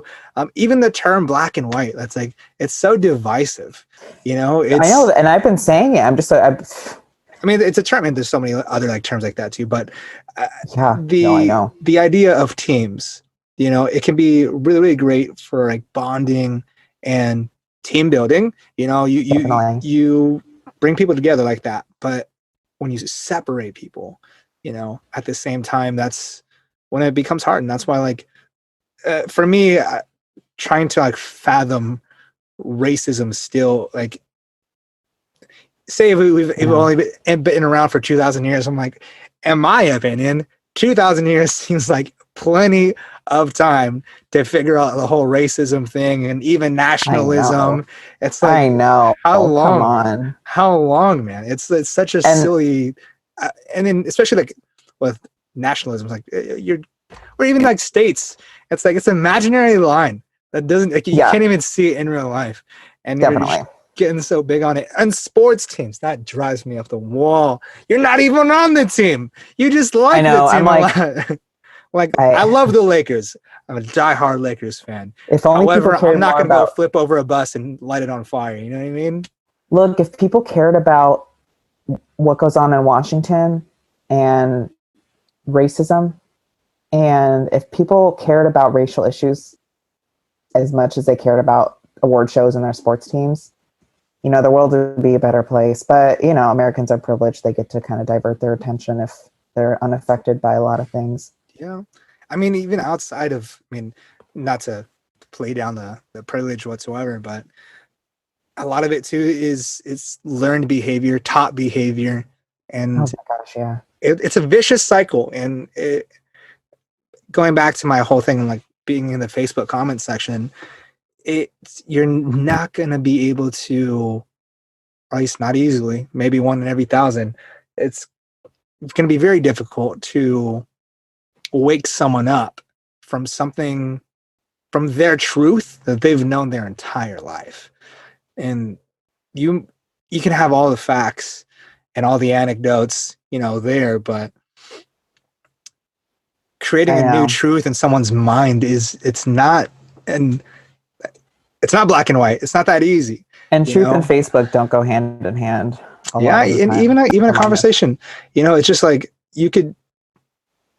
it's hard. You know, you're gonna need a lot of time to be like, to break down these barriers and really, you know, play it through. It's like reading a book. You can read a book once over and here it's like, okay, yeah, that's what happened, you know, and have like no emotional attachment to anything that's in the book. And then you read it again and you're like, oh wait, well, Harry actually did this thing when he entered the Chamber of Secrets, and that really, and that ultimately led him to this and that. And then you read it again, and you're like, oh wow, and then because, you know, you pick up on so much more. But again, you can't do that just on like your first time through. It's very, very difficult, and people forget that, and they get frustrated when you're not automatically like, oh wow, you mean the sky is blue? And so like, you mean to tell me? I know John Mulaney. See what telling me. He's great. I call it, I just feel like energy, and anybody's allowed to copy that. But if I hear it start becoming a thing, if this podcast takes off and I hear people using it, I'm like, I coined that. Yeah. Give me a dime. Yeah. Right. I call it, I just feel like energy. And I say a lot of lesbians have this, because my joke is like, a lot of lesbians, like, part of the reason their relationships are so dramatic because it's two women talking about the nitty-gritty of every issue. You know, you double the shoe closet. I just feel like exactly. No, you literally nailed the head. I I You say never. It's never Facebook is something good at very. the end of that sentence. Do you know what the type of relationships I'm not good at, and this is why I'm glad I'm not straight. If I'm honest with you, is that type of thing. I just feel like energy. It's like, are you okay? Yeah, I'm fine. Okay. I just feel like I asked you a minute ago, are you fine? You know? It's so good. I see that I have like one of my close couple friends. I see that all the freaking time. It's so good. It's good for me. It's funny because I'm not experiencing it myself. I'm just watching. It's my own Yeah. little personal sitcom. But I've yeah, I think it's really funny. Like for friends that are in on my I just feel like energy joke, like it's fun if you just like send them a voice memo or like an audio, like yeah, 3 seconds. I just feel like, and then I'm very, very silly with my friendships. it's good, man. Hey, yeah, that's the way to live life. You can't be super serious all the time. It's too short. It's too quick. I love having friends that you roast each other. Those are the best friends. Uh, You have to keep each other accountable. especially when they're brutal. And Like when they're like, I love thick skinned people for sure. right? Like, Thin skinned people I can get along with and very gentle with, but like I'm not as close with you. Not by choice. yeah, right. It's just not. It's harder. It's harder. You I'm gotta the be. type of friend that people don't contact when shit hits the fan unless they um, really need the truth. Like I'm not somebody. If you need to hear a certain thing that you just want to hear, I'm not often contacted. Like Yeah. I recently had a friend that had a breakup, and it was kind of nasty. And her partner started calling my friend's friends to like vent, kind of just totally out of line, you know, no boundary there type thing. I didn't get a call because I would have set that person straight. Do you know what I mean? Right. I would have been like, you shouldn't have done that. What are you talking about? Like, why are you in crisis over something you created? Like, Yeah, the truth stop that you trying want to to. hear versus the actual truth, Yeah, the way it is. exactly. Yeah, it's the same. So I've noticed that. Like, I'm the type of person to challenge you. Like, for example, like if I'm hanging out with, here's a little thing that like people with thin skin couldn't handle, but my type of people totally like. Like if like I have a friend who I used to joke with her, like she'll ask me questions over text that anybody could just Google. It'll be like, Oh, that who's gets so me every time. I'm like, who's so and oh, so dating again? And then hours later, like, can you let me know? I'm like, bitch, Google. My thing is like, do you know what I mean? But I'm always just like, I can be very kind of like brutal in that regard. I'm just like, no. excuse His me, thing is, Google. you're like being humble about like the way you are, but you're a no nonsense type of guy. Like you don't waste my time Thank with some you. stupid shit. Thank you, thank you, You thank know you. So that much could. so that I hardly text anymore. I Hey, just don't have the good on you. time. You're not wasting your time. And Right. I'd it's rather. not being a dick. It's just not putting your energy towards like redundancies. Really. And if you think it's being rude or whatever, then Godspeed. Yeah, and I just looked it up to confirm. An emotion lasts about 90 seconds, and if you play into that anything longer, that's all on you, man. Right. And so, Mhm. Yeah, but it's also different if like, you have like a mental disorder where it's right. That's like I have going to OCD change where it's things. like that 90 seconds will just repeat.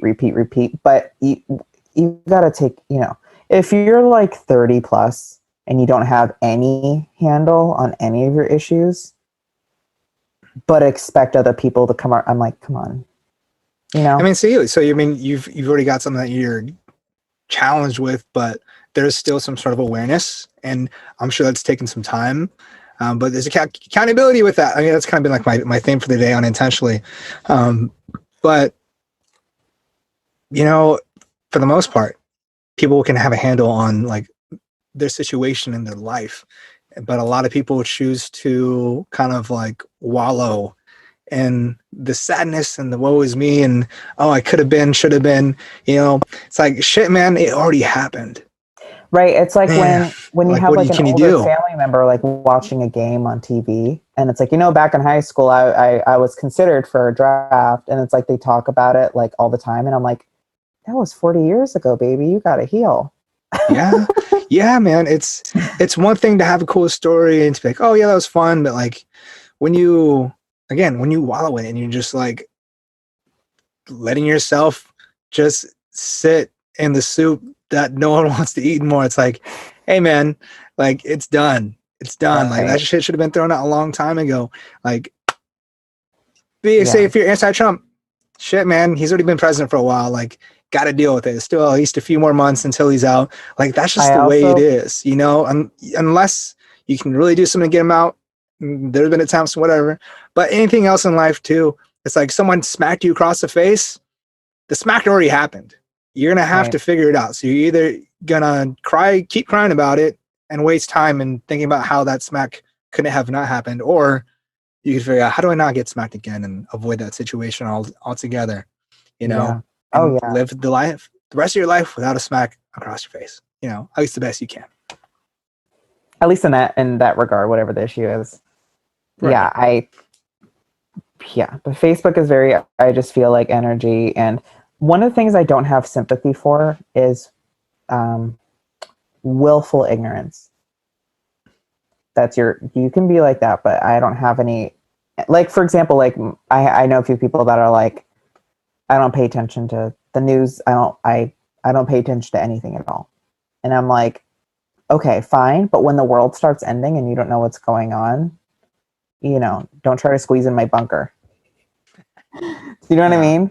It's like, it's like finding out like, you know, I heard in political commentary when they were talking about like the demographics that Biden gained over Trump, like suburban white women in certain states that were originally for Trump. But then I heard on the news, some people were saying, I didn't even hear the Access Hollywood tape until recently. And I'm like I wouldn't vote. That's why I didn't vote for him again. I'm like, oh my God. No. You're under a rock that you had to have purposely avoided it.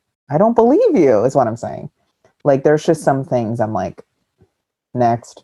It's my casting director. The reason I'm good at I've never done that to anybody because I'm not Spielberg, but I've never done next. I've not once.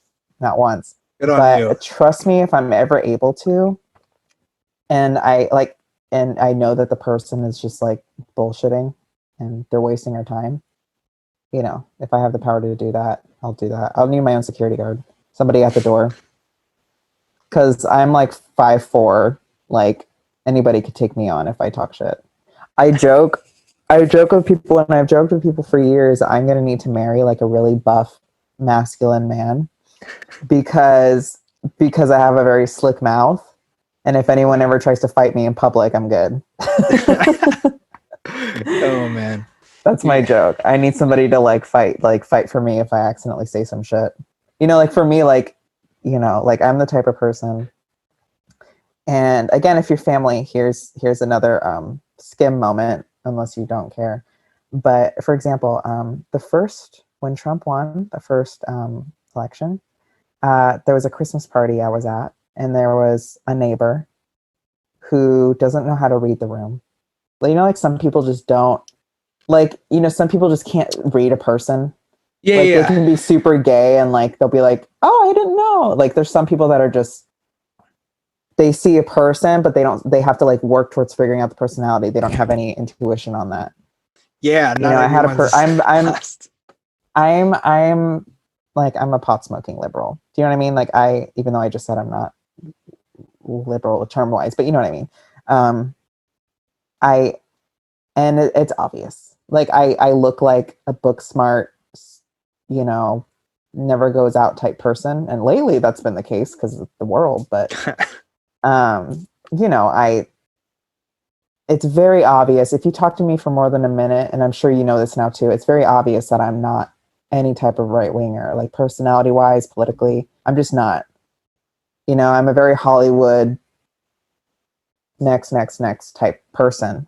And it takes special, you know, but I'm, you know, professionally, I'm like that. So anyway, this neighbor comes up to me and she's like, so you live in LA? Like, I must have been pretty crazy with Trump winning, right? But she kind of said it in a way like, God, like, what's it like living with all those liberals? And I'm like, for me, I was thinking like, read the room, you idiot. But what I said was, and this is where I would have needed what actually happened. What I said was, "Oh, the pussy grabber," and Ooh. that's the type of shit that I need a strong man to keep me security. You know, yeah. Oh man, like I like you just gotta be really close to that door. I need to on go the way to the out. gym. I need to like go to the gym and like find a masculine man that probably freaking hates me and get him to fall in love with me. Yeah, just go hang out in like Newport Beach or something. You know, you'll expose somebody somehow. Oh my god! If I can find like a hot, buff, liberal man in a beach area, it's over. I'm getting married. I'm like a dime a dozen. This is it, folks. This is a casting call for a role. A casting call for a life partner. Thank you very much.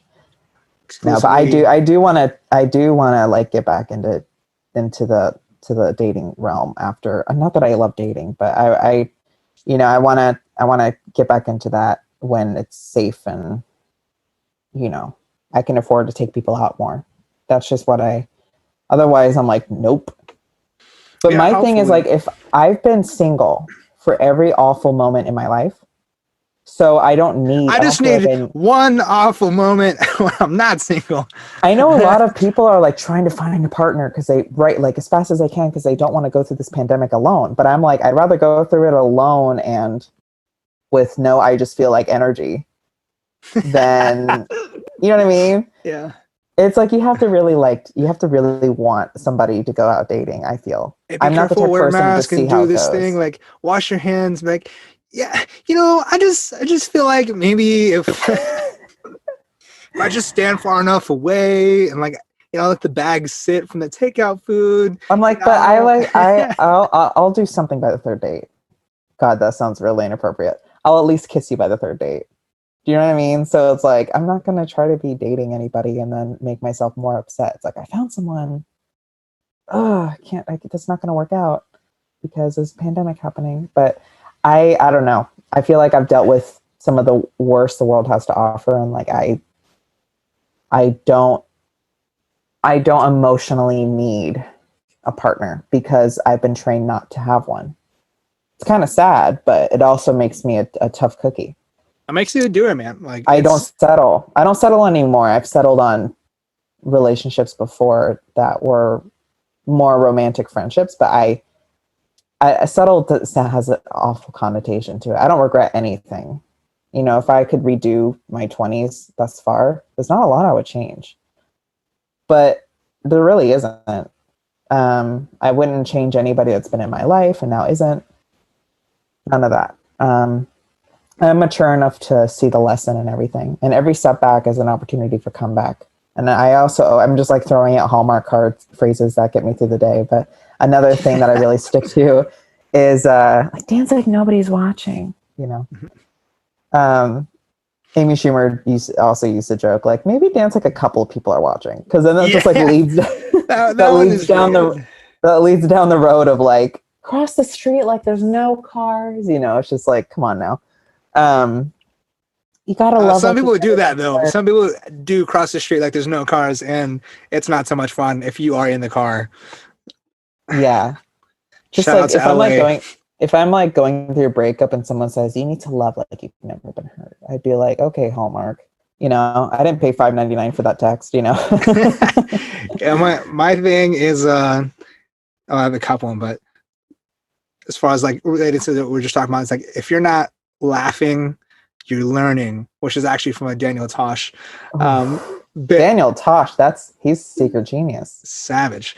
But I took it and made like a deeper thing because really, when you're laughing, life's good. You're doing something right. You're at the top, and when you're not, you're not laughing. You're learning. You got to figure it out. You got to work your way up and figure out, okay, how do I get to that point where I can just relax and laugh about this whole situation. And so it is as silly as it's supposed to be. Yeah, I know. There's a lot of truth behind it. And so there's really a lot of truth behind you can either laugh or cry. Yeah. Like I'm the type of person where if I'm like standing in, like this is very anecdotal. It's happened a lot. I'm standing in line with a bunch of other people for a taping or food or whatever the case. And then like you're outside and like you see a couple people like get into like a couple cars like argue, like they're honking and shouting at the car. And I'm the type of person that's like pointing and laughing, and everyone's like, "Oh my God, what's happening?" And I'm just like, this is going to be their highlight of their week. They're going to be venting about this forever. And then he did this. And I just think I find a lot of things in life that people take too seriously very funny. I'm a comic at heart. I really do feel like in a past, either in this life, gotta do it, man. I'm gonna be one eventually, or I was one in a past life. Because I mean, I'm telling my favorite person of like one of my favorite people of all time is Joan Rivers, because she went through like the worst Hollywood could do to you, minus like drugs and stuff, and then like every time she bounced back, she was still wildly successful for the most part. And there's something so inspiring about that. And she's a trailblazer for sure. I mean, she was, they didn't want a woman in late night. And she was the most watched guest co-host on Johnny Carson. And she wasn't even on the roster being considered for Johnny's replacement, which is crazy. And then when Fox offered her own show, Johnny was pissed at her. Because back in those days as a woman, you don't betray the man like that, you know, and you don't compete. It's like a threat, you know. But nowadays it's, you know, women can work wherever, and it's like, I'm sure you're good at this. You know what I mean? But, you know, there's also a time when women started driving and men were like, oh, women driver. And now it's like, you know, that's not exactly how people think anymore. But back in those days, that was really, for her to have her own late night show as a woman. She was the first woman in late night on cable television, and she's still the only one that's ever done it. Chelsea was on E. You know, most women are in daytime, and there's just a lot. I mean, there's a lot more. This is me being all lefty. We have to have more women in charge. I think we need more mothers in charge in the government, because they know how to settle disputes without shooting each other or whatever the case. That's true. It's I think what Washington, what like the mostly men type groups that you see in Washington, like, you know, those like pictures that have been going viral throughout the whole Trump presidency of like, here's a picture of like the men deciding on the women's health bill, and it's like just 50 men just standing there and like no women. Right. It's like, when you wonder why things are in chaos, it's like, okay, imagine like 4 or 5 dads. Like the first season of Full House, it was comic because there was no women to like balance it out, I guess. Do you know what I mean? So just think of like a bunch of men trying to take care of a daycare, and they normally leave it to the wife. That's kind of the vibe I get from a lot of. Hey, what do you think we should do? I don't know. Just fucking let it sit there. All right, sounds good to me. And then like that's about all the reasoning there is to it. Let's put more funding in Viagra, but not for birth control. That seems reasonable. It's clearly there's no woman in there to be like, actually it should be. It's like that with the military too, I think. I don't know if birth control is like covered for women in the military, but I think Viagra is. That's crazy. And then they say we can't afford like the extra like 5% of the budget to go towards like trans people transitioning in the budget. Get out of here. When trans were banned from the military, there were 2 types of trans people. There were 2 types of trans opinions I heard. Was one, how dare you? On principle, this is wrong. And the other opinion I heard was, I don't want to fight in countries that, like, that gives, if I'm in war, that gives people extra incentive to kill me if I'm trans. You know, I've heard all types of opinions on that, to be fair. But yeah, I don't know. I just feel like I just feel like we need more representation. I know I sound like such a I sound like one of those people that's like holding up a sign that says "Stop racism," and it's like, oh, honey, it's not going away. Yeah, it's a wild world we live in. Yeah. I'll leave it at that. There's so much that can be said about it. This is why I don't have a man, because I like to talk about this stuff, and men are just like, look, are you down or no? Like, how strong are those knees of yours? Like, ooh, let's get the ball rolling. Got a pillow. That's also why people, sometimes I have friends be like, why don't you have someone? Like, it seems like you have all the qualities that someone would want. That's kind of what my friend's saying. I'm like, well, because a lot of men, I'm very, like, I read through the nonsense. I'm very, very intuitive. And if I know what I can know what a guy's intention is within like a minute or less, even if there's no hint of it. And I've proven to be right all the time. Every time a guy's hit me up, it's like they either want this or that or this or that or this or that. It's you know, there's all sorts of things guys can want from you. And then it's like, it's funny because you say that, and I just feel like you should just. My next podcast. There you go. That's it. Yeah. I just feel like podcast. Get back on those dating apps, and then just call them out. Call them out. Screenshot it. Let the internet see it. Make Twitter happy. Oh, it's so funny when people do. I just feel like on dating apps, because I'll be like, "Is there a problem?" They'll be like, "No, it's fine." And then they'll be like, "Except for the fact that," and I'm like, "Okay, this is why I don't talk to bottoms anymore." Sorry, I'm being mean. I can say that. Shots fired. All right. Get out of here. I love, that's pretty much the only reason why I go back on is just for the punchline. Just gotta get that screenshot. You're just practicing for your next stand-up. Honestly, that's why I did it this year, because I was like, shit, man, like you're pulling Taylor Swift. I gotta right. Yeah, get it right. Just get it right. I just need something good. I could just be the Taylor Swift comedy and just date, so I have a new hit. Get my next special out. Yeah, man, it's a crazy place. It's a crazy place, this whole world. I feel like we've just been stumbling all over a bunch of crazy topics that. Yeah, that's why I love it. This podcast is cool because it's completely can. We're not, like I said, there's no agenda here. We're just talking. Whatever happens. Yes. Again, for you folks that are watching now, I'm back to you listener, viewer, audience person. The idea is that you're supposed to be here with us. As I mentioned before we started recording, my goal is to have us feel like we're just two friends at a barbecue. I forget we're recording until I see the little recording thing on my top left. Right. It's that's what it's supposed to be, and that's why I mean, shout out to Joe Rogan. He really kind of broke the wall with that whole he changed the game. Yeah, because people ultimately, I think that's the same thing why Gary Vee is so big, is that people just want something real.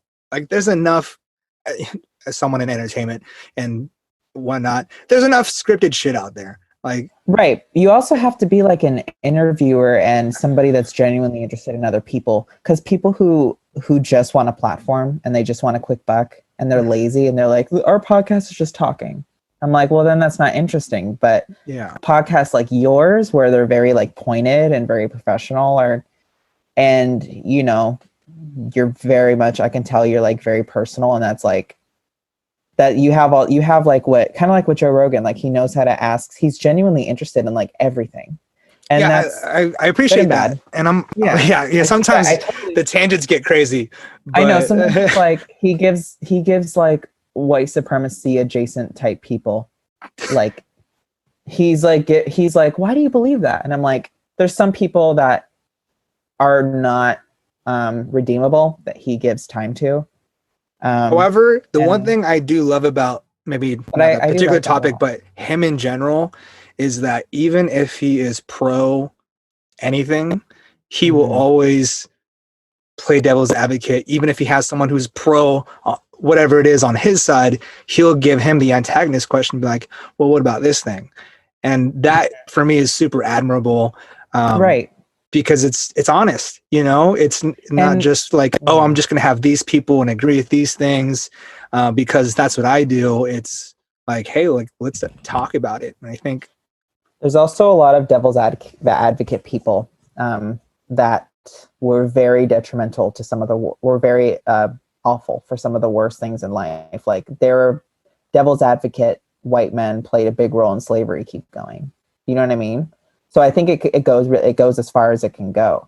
But thankfully, someone like Joe Rogan, he's at his heart, he's pretty left. Like, he's not in support of most of the nonsense that's going on these days.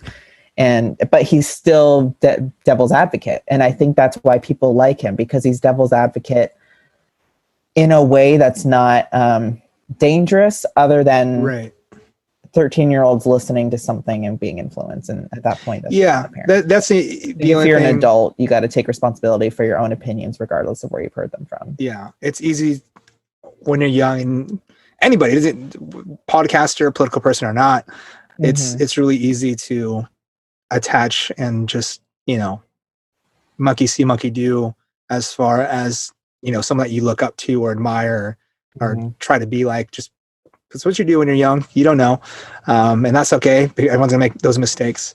But yeah, he does a pretty good job, and I admire him a lot. And man, as far as someone that likes to be original and different, I have no problem being like, hey, look, this is what I'm going for. The whole Joe Rogan thing is pretty solid.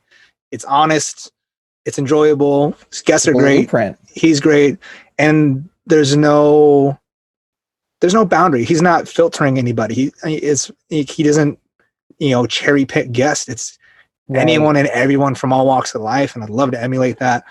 And not that he's old by any means, but at some point, he is, few decades older than I am. Right. And so someone's going to have to take over that mantle a little bit. And so I'd love to kind of continue that whole thing. And even if, say, I blew up and got to his level at the same time he's doing it, we're going to have different people on, and we have our own opinions too. And so I think people are looking for that. They want to see just honesty and genuine human interaction. Because if they want to script stuff, they know where to find it.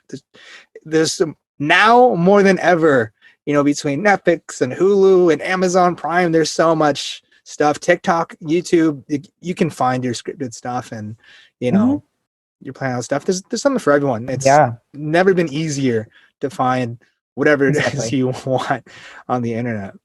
Right. Yeah, totally. Isn't it interesting that we're living in the least violent time in history? I always think about that, especially when it comes to war. And we were talking a little bit about war and people wanting to kill people. So even for being trans, but I'm like, when you said that, I was like, how often are we really using bodies anymore? So much of it is drones, and really if it's people, it's because it's isolated areas where it's hard to extract people, or they need to physically, grab that thing or that person, where it's very specific. They don't use it. It's not like before. It's all right, here's 1,000 people and 1,000 other people. We're all just gonna stand right here in the middle and start swinging. I always thought, how many times have people probably killed people from their side, their own army, on accident, just in the heat of the moment, just because you're back to back to back with hundreds and maybe even thousands of other people on a battlefield. How hectic must that be? If you're just in the middle of it, you're probably just killing everybody on accident, just because you're just oh shit, I'm gonna die, just try not to die, kill other people so that way I don't die. I know. Everything about war is just so stupid. There's a lot of things. There's a lot of things, like I said, even racism, just where it's just how long have we been bizarre. Around? How come we haven't figured this out? I think it's really interesting, when you witness people's when they're in the midst of transformation, though. I think that's really interesting when people it bothers me, and this is very left versus liberal, but I feel there's a lot of liberals out there that are out there protesting Black Lives Matter, but they'll still lock their car door if they see a Black person walk by. You know what I mean? There's a good amount of that. I talk about that sometimes with people. I'm isn't it interesting how there's a lot of people that are almost there, but not quite, and it's you can see it, and it's transparent without them even trying to be. It just fascinates me. Again, a lot of that is accountability, and there's unfortunately a lot of deep-rooted anti-mentalities in our society as Americans, and even just talking to older generations, and even terms from my parents and my grandparents, and like the one that blows me away, which I had no idea, was like eeny, meeny, miny, mo. It's not catch a tiger. Like Oh no. I've heard it the other way using the N word, and I thought that was just Hmm. like someone trying to be funny, but I didn't. Apparently, that's the original phrase, and that blew my mind. I'm like, I thought that was just like somebody thought they were clever or something, but that's actually the original one. And the tiger was just like an improvement because it was so popular with kids. And so, like little things like that, where we don't even realize, You know how what much also, deep rooted like negativity there's been. that's like with the word uppity. People use it to mean like rich people, but it comes from uppity N word, like when they try to talk back. Yeah, it's crazy. Yeah, because in uppity, at least from my sense, it's like a positive thing. Like, oh, like, they're just like, upbeat and like happy and like, and good spirits. And that, Hmm. Right. But it's funny how like totally innocent words like have this awful dark side meaning to it, or rich origin. It's like, yeah, wait, yeah. there must be more people that know this, but why is it still? There's all sort, kind of like Rockabye Baby is just not for children, and neither is all Ring Around the Rosie. About everybody dying, ashes, Oh yeah, ashes, we all yeah, fall down. Yeah, like there's just, I'm like, how can we still that's every generation. Like I'm sure we've said and done things in this podcast that people in 5 years will be like, I can't believe we used to say or do that just without knowing. Do you know what I I mean? watched The Hangover recently. Oh my gosh, that did not Oh, age age well. well. I've But at the heard. time, it was the shit. Like everyone was quoting it. Like it was everyone. I It was remember so funny. even in this past decade, it's funny to like have men dress up as women and like point and laugh at them and like make certain jokes. And there's just a lot, even in Friends, the show Friends, like there's a lot of Yeah, stuff from the Friends that show isn't aging was. well anymore. You Yeah, know? every once in a while, like I'll just have it play in the background, and I'll be like, oh, like misogynistic or like homophobic, and Hmm. I'm just like, oh, like it's Right. crazy because that same show will also be like making like friendly gay jokes, but and Right. so It's like friendly. The creators, I don't know if it was the creators of Friends or if this was someone from Friends said the only reason that we made Monica sisters with Ross is because otherwise we believe that the rest of the characters would have taken Carol's side in the divorce because Ross was like an asshole and anti-gay, and of course give him a minute, your wife comes out as gay and leaves you, but like there was a lot of unnecessary like jokes and stuff. But the reason that Monica, and from my understanding, the reason that Monica is Ross's sister is because he's the worst character and nobody would be on his side, including the main cast, if otherwise.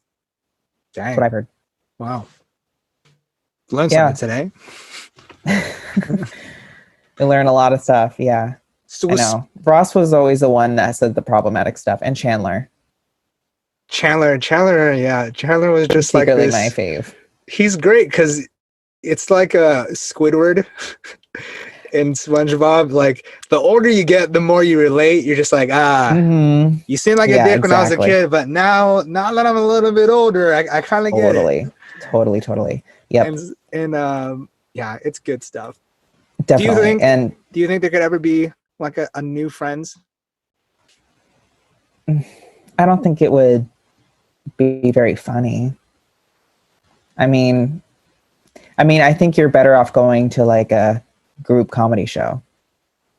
You know, I don't know. I think sitcoms are pretty dated. If I'm honest with you, I mean they still work, but and I'm glad they're still around. But um, I just don't see anything. I just don't think you could ever do anything to top that with that format. Mm-hmm. The Yeah, shows that are like killing it now aren't about six friends helping two people come out of their marriages, because that was it. Like Ross is divorced and Rachel left the guy at the altar, and maybe they're actually going to get together. That's the whole show. And then your friends like watch you and then they hook up with each other. Like that's kind of what it's about. And that's just, it's so, the format is genius for the time, but it's not that interesting now. I mm-hmm. mean, you'd rather watch like daytime talk show. You know, like there's, I can't imagine 6 friends or whatever the number is, like just sitting in a coffee shop talking through their issues, like, and Yeah, that being super just like, popular. this I didn't just work can't out see it being today. as, I just can't see that format being that popular ever again. But maybe I'm wrong. Who knows? I think the closest thing after that is probably How I Met Your Mother, Big Right, Bang, and right. I feel like Hmm. one of them's done. I think Big Bang's still going. But the Um, plots are stronger. It's about right, like what they're doing for work and stuff, you right, know? right. And I think, and after I think Big Bang, I don't know how big New Girl is. But I feel like the people that are in a New Girl, like I've never really watched it myself, but I feel like the people that are in a New Girl, like are really in a New Girl. Mhm. Um, Yeah, you're right. and but I think since then, like The Office, Parks and Rec, Community, that kind of style really took Yes. over, like workplace comedy. Still obviously about like an ensemble, but just slapstick and that camera style as well, like really took Right. over. Totally. But I feel like that's almost like kind of reaching its end as well. And there might be like Yeah. a place for something new. I don't know. On the I think comedy side of things, I'm not really sure what would be following totally. up. And I also don't think there's ever going to be a show about zombies as big as Walking Dead. I don't think there's ever going to be a show as big as Prison Break. You know, like I think that there's a lot that And they've done so plot, much of it too. Like right? It's because just like Friends this. had so many episodes, especially Walking Dead. I haven't even touched that just because of the episode No, count. that's me with a lot of shows actually, because like I tend to find out when shows get really popular to the point where my interest is peaked. I'm more of a movie person. I don't watch a lot of TV, but um, I I'm very like, sorry, I just got like this weird notification on my phone that caught me off guard. Um, yeah, I just feel like there's a lot of shows that are smart, but aren't won't ever reach I just can't see a zombie show ever reaching that peak again. And it's the same with Friends and everything else we were just talking about. Like, I just don't see that happening. But I'm more of a movie feature. And I guess what I was saying is by the time I'm interested in a show, they're on like season 4. And I'm like, no, if I'm spending all my time watching stuff, that's a problem. You know, I have Yeah, bills. yeah, and I think they're figuring that out. I, especially with the binge culture that arose since Netflix. Um, I think really like 5 years ago is like when it started popping off, like binging through a whole show. Yeah. Um, You know, we've and all done it. It's now, so easy to do it too. yeah, especially if it is get like what happened like Game of Thrones and but now you notice these like Netflix shows or even HBO now, it's like 10 episodes. They're smart about it. They're Love like, it. okay, I'll give Love you 45 minutes to an hour per episode, long enough to tie you in, right? But quick enough to where if it's all released, at one point you really could knock it out in a weekend if you're like, you know, got nothing to do, or even 2-3 weekends, and then Right. you're done with it. You got to You can absorb it watch, all. But there's when you some got shows where like the whole season is like 6 hours top, you know? yeah, they're getting smart about it because they know people want to binge it and know everything that's going on. Right. And then plus too, there's not because of the lack of support for cable now and I know. you know, subscribing Well, to Thursday at 6 p.m. or whatever it may be, you know, I know. there's no need to have these filler episodes. I It's like, remember when yeah, I was little and I would be like, I would want to, what I was looking for was a streaming service. I would be like little and I'd be like, because the way I computed it was the TV guide on the mhm, remote. I'd be like, I wish there was a guide that looks kind of like this, but you can like watch full seasons of shows or you can record full seasons of shows. That yeah. was when I was little. DVR like really changed the game unintentionally. Um, Yeah, it was a big step into the like the recording, and it was a really good pivotal part of the transition into streaming, I think, DVR, yeah, and you know? being able to watch what you want when you want it. And yeah, like I said, now that we've kind of gotten so far away from traditional television, there's not as much bullshit. You know, They're it's gonna not say about it's so far away from tradition. I was like, thank God. or from tradition. But because people want to get through it, like Ozark's a really great example, right? They're just like, boom, here's a story. We're not going to fuck with like a bunch of unnecessary shit because we have an order for X amount of episodes. It's like, this is what it is. Right, we're mandated to keep it the way the people want it. When you're financially mandated. Yeah, you don't have to hit like X amount per season. It's just like, hey, no, this is what we really think the story leads us, and you know, we don't need to have another 3 seasons if there isn't really 3 seasons to go. You know, it's like pushing sequels for movies. Right. And I kind of got that way with Prison Break. You know, just like my family loves that show. I'm the only one that hasn't watched it. Although Wentworth Miller could get it. I said what I said. I mean, this is good looking dudes, man. And it paid off for them. They went back and did whatchamacallit? Oh, a new season. Like even after doing, I never watched it, but like Heroes of Tomorrow, the DC like little TV thing. Okay, yeah. They were both in it. And then they did that, not a reboot, but like a sequel to Prison Break recently in the past couple years. I think it was just like 1 full season. I don't even know how many episodes it was, but for them to do it like over like 10 years later, it's like wild. And for me personally, I didn't watch this new one, but because of like already watching it, the first part of him like getting his brother out of jail, like it's cool. Like it was a great show. And then later on, where it's like, hey, yeah, we're recruiting you because we need you to get arrested so you can break out of this jail. I was like, how dare you? How dare you do that? Can I just tell you, being on the casting side, it can get really, the swap around with actors can be really tied to deals and potential deals. Excuse me, I'm like hiccuping like without the noise.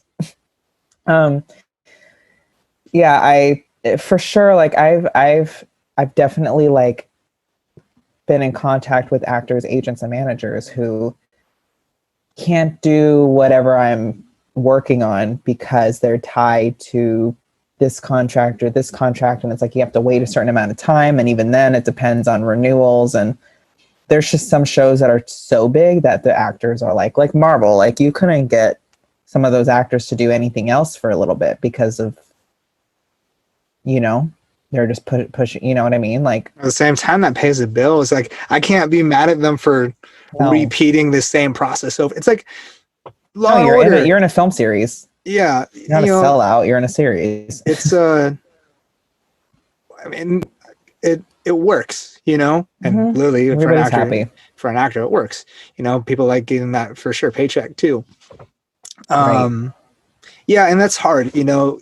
It's kind of a funny thing, you know, if you're thinking about like big name actors, like what a privileged thought to be like, oh, should I just keep doing this thing because it, you know, it'll make me X amount, or should I follow, you know, this path of like art?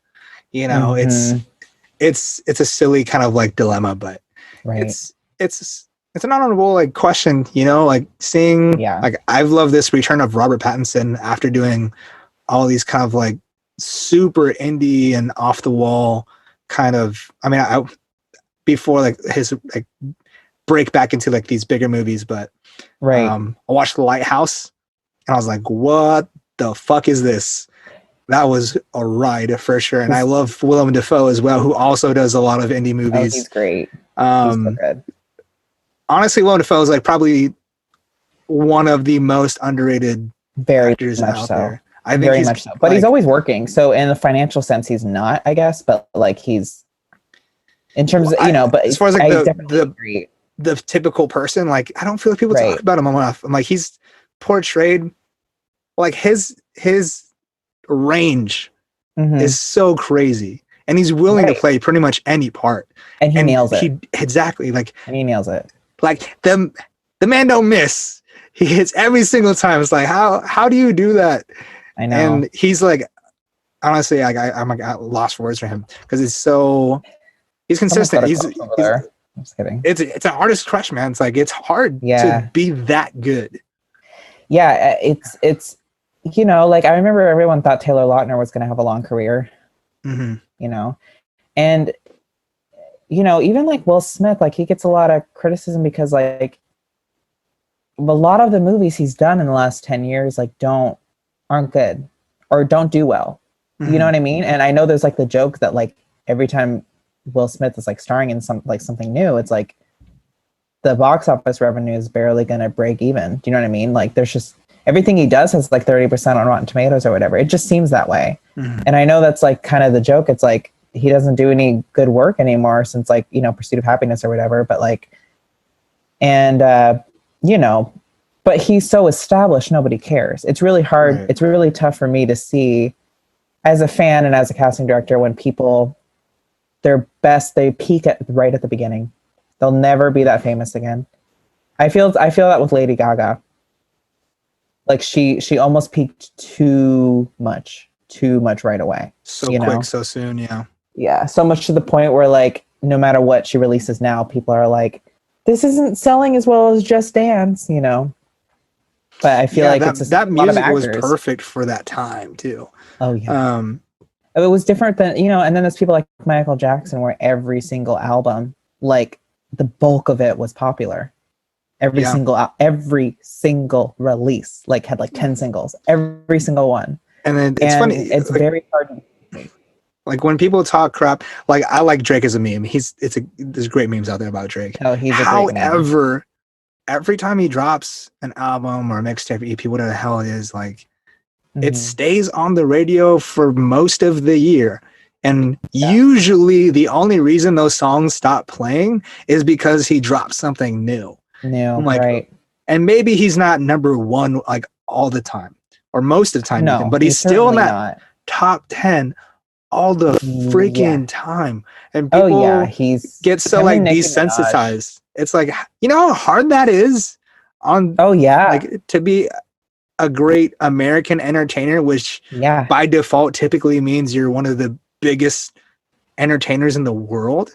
Like you guys talk so much shit, but I'm like, you make it really sound hard. Like it's easy. This isn't like your kickball championship around the neighborhood, man. Like there's so much that has to go into that. Even when you're already at the top, it's not easy then.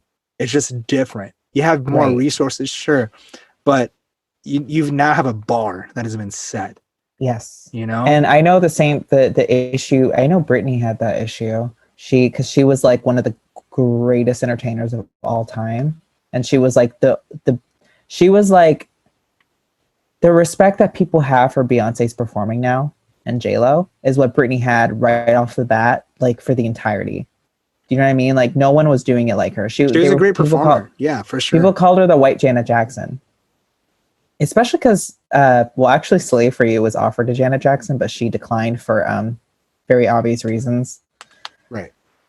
But there's something to that. And I remember she said in a documentary, she was like, I almost feel like I gave my all to, she in so little words, she pretty much said like, I really raised the bar for myself. And it's like, every show she does is, you're not dancing as well. Your lip syncing is more obvious. And it's like, she's like doing the best that she could for that day, especially with her issues and her drama. But like, it's, you know what I mean? Like it's weird to me, like how people just, for something that they will never be able to do on their own. Yes. For them to not acknowledge, how hard is it for like to release 10 albums in a row and all of them are like hit after hit after hit after hit. Right. Like half each album is like on the radio. And it's like, you have to have not everybody like even the people you see in the top 10 most consistently are the ones whose like each album you look at has stuff that you recognize, like Kelly Clarkson is underrated. I think every single one of her albums has like 5 top 10 hits, I feel. And yeah, there's at least some sort of iconic song on each album. Yeah. Like people that really like, same with like Pink and I guess Britney too, like, and Janet. Pink. Oh, I love, and Pink. Christina, every time they release, it's like, it's either like totally flops or because people underappreciate it, or they're like, they'll never be as good as they used to be, or it's like a total hit. Yeah, I'm sorry, I didn't mean to interrupt you. I've been doing that. No, yeah, but I'm like some big fan of Pink, especially when it comes to like writing songs and songwriters in general, because they don't get enough credit because one, they don't really get credit for writing songs for other people. Sure, they get paid, Ghostwriting. but My favorite songwriter next to Stevie Wonder is Sia. dude, see it too. And there's a lot of, not a lot, but like there's a good handful now of artists that are now their own artists that did so much writing. Like Ed Sheeran has written a lot for other people as well, like still, that are like I don't get it. mega hits. There's a formula to that that works. Right. It's Ed Sheeran stuff, not to call him basic, but his shit I don't get it, is if I'm honest with you. it's simple. It's If he simple. wasn't famous, he would sound like every other guy with a guitar on Spotify. Oh, he Just does. saying. No, Just he saying. does. And Just saying. like Ed Sheeran, if you ever watch this somehow, He's heard worse. I love it. But it's very simple. But at the same time, it is almost like why sitcoms still do work to an extent is because there is an audience for that still, and it You're right, works. yeah. It's the pop formula is formula for a reason. It's not everyone's looking for like these like nuances and complexity and like, Right. it's like kind of like when I'm getting more into like music TikTok and getting more like on the technical side, and it's great and it's amazing because you can appreciate it. And same thing with film. It's like Marvel movies get shit on all the time by like the film community, but at the same time they're the like highest grossing films that are out there. Every year when the Oscars happen, there's always the Marvel debate.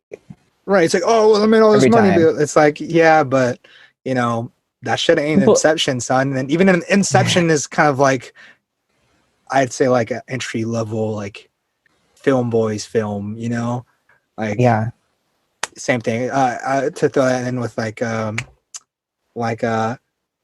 have it here on Blu-ray, Fight Club and your typical why am I not remembering anything? There's like, Schindler's List, straight guy movies. Yeah, it was just like, oh yeah, dude, like Inception, Marvel, film, bro. I'm all about film, like film bros are like can either be like really toxic or really like very progressive. It's so funny. Like I feel like there's a soft spot in my heart for film bros that are like, oh, men should stop talking to women that way. But then they'll also divulge in like an opinion on a Marvel movie. I'm like, there's something hot about this. I don't remember who, but there's a comedian I listen to sometimes if he shows up in my recommended, where he jokes about like I can't remember his name. He's really good. He talks about bro-aggressives, how we need to like send like progressive bros like into the middle of the country to like blue it up because I've never heard that. Yeah, he said that he decided to coin the term and write it in his act when he was sitting at a bar, and this one guy was like, Roe v. Wade, and he was like, wait, what? What was that? Who says it like that? And then he said that there was like a group of like frat guys, like there was like 4 or 5 like frat guys like at a bar. They were celebrating something. I don't know. Timmy got it late or whatever. Who knows what it was? And so they were at the bar, and he was standing next to him, and he's like, he said like, I'm the shy comic that people weren't friends with. Like he's a very more timid guy. He doesn't have that alpha energy. And so he said like, a few of them were off doing whatever they were doing, and but he managed to just be sitting next to one, right? And he said, hey, can I ask you what your opinions are on transgender bathrooms? And when he said that, the audience was like, ooh, and he was like, I know, I took a chance. And he went, bro, I don't give a fuck who's taking a shit next to me. And he's like, we need to send you with the 12-pack into like, Alabama, get you to turn some shit around. And when I heard that, I was like, okay, he's finally filled the gap of like, he better explains my type of guy. Like, I like the alpha buff, like, gonna protect me, but also, like, if we see racism, we're saying something. That's you know what I mean? So good. That's so good. Progressives. Oh, man. I'm gonna they're easier to find in California. They usually have a surfboard or a skateboard. Yeah. I'm gonna have to look that up, man. Oh, that sounds too If good. I'm gonna find the clip for you and I'll send it to you. We'll attach it to the podcast. Just give this guy like free. I don't even Oh, remember his name, and never like check him out. oh, I'm all Yeah. about it, man. Yeah, that's kind of a weird thing. Like having a podcast now, it's like drawing a line with like exposure. I'm like, Oh yeah. I think if you like something, you let people know. Like, I get there's like a profit thing in there too. Like, I have a couple things that I'm working on that it pays me money for each episode, but at the same time, it's like if something's good, fucking talk about it. Like, if you're already bringing it up, it's kind of like when you like a busker, right? If you see someone performing on the street, if they make you stop, right, you owe them $1, right? That's the saying there. I kind of feel like the same thing. If you bring something up and the product's good, kind of I'll at least drop it there if it came up naturally. Right. I'm That's into just the so way I much. look at it. I'm into movies, music, comedy, politics. Like Yeah, we hit it I all have, on this one. I Doing a good have job. I have opinions on everything. I joke that I was born out of the womb with like an opinion on taxes or something. Like I am a very opinionated person, Well, but I don't shove my opinions down people's throat unless they ask. By the way, that phrase it's always really funny when conservatives are like, it always makes me laugh with the gay thing. They're like, I'm just tired of people shoving it down our throats. I'm like, do you want us to shove it down your throat? Because it sounds like it. Because like the way you're phrasing. Every time I say, I'm on. like, do you understand Hard to take what you you seriously. just said? Like okay. But speaking of opinions on people, bring it back to you. We went on this like huge tangent line. But dude, I forget we're recording. I'm all about it. This is cool. That's why we're doing this. This is the way it's supposed to be. I love it. And so, but I want to get back just because I am interested in like your whole like casting director life. We left off on reels and resumes. Look at that. Hence my recall. Look at that. All right. Yes. So we did like the level 1 intro. Like this is what these terms are. Like, and by the way, Trump and music and all the rest of life. This is what's going on. Jason Derulo is a cheater. Facebook is stupid. Marvel is always a debate. Racism is wrong. People vote for different reasons. Own up to your shit. Yes. Stop being a little bitch. Don't expect people to babysit you. There we go. That was it. That was a whole podcast. I'm not sure. I'm gonna have to come back to this part so I know what to put in the description. Oh, you're welcome. How long have we been going? We are about 2.5 hours, my friend. Are you freaking kidding me? Yeah, it's almost of a recording. Yeah. Wow. Almost 1 o'clock here. How are we doing on time? I want to keep talking about you, but we can always do another day. I would love to come back. Trust me. I would love to come back. And I technically have till 2, but I don't think anyone should listen to a 4-hour podcast, no matter how interesting the person is. So maybe like another half hour, like mark it at 3 hours. All right. We'll do it there. Seems fair. We'll do it there. Cool. Because that way we don't leave this giant cliffhanger about, by the way, if you're interested in being an actor, check out the next episode. Thanks for sticking around. Yeah. I'll tell you how it works and what to do.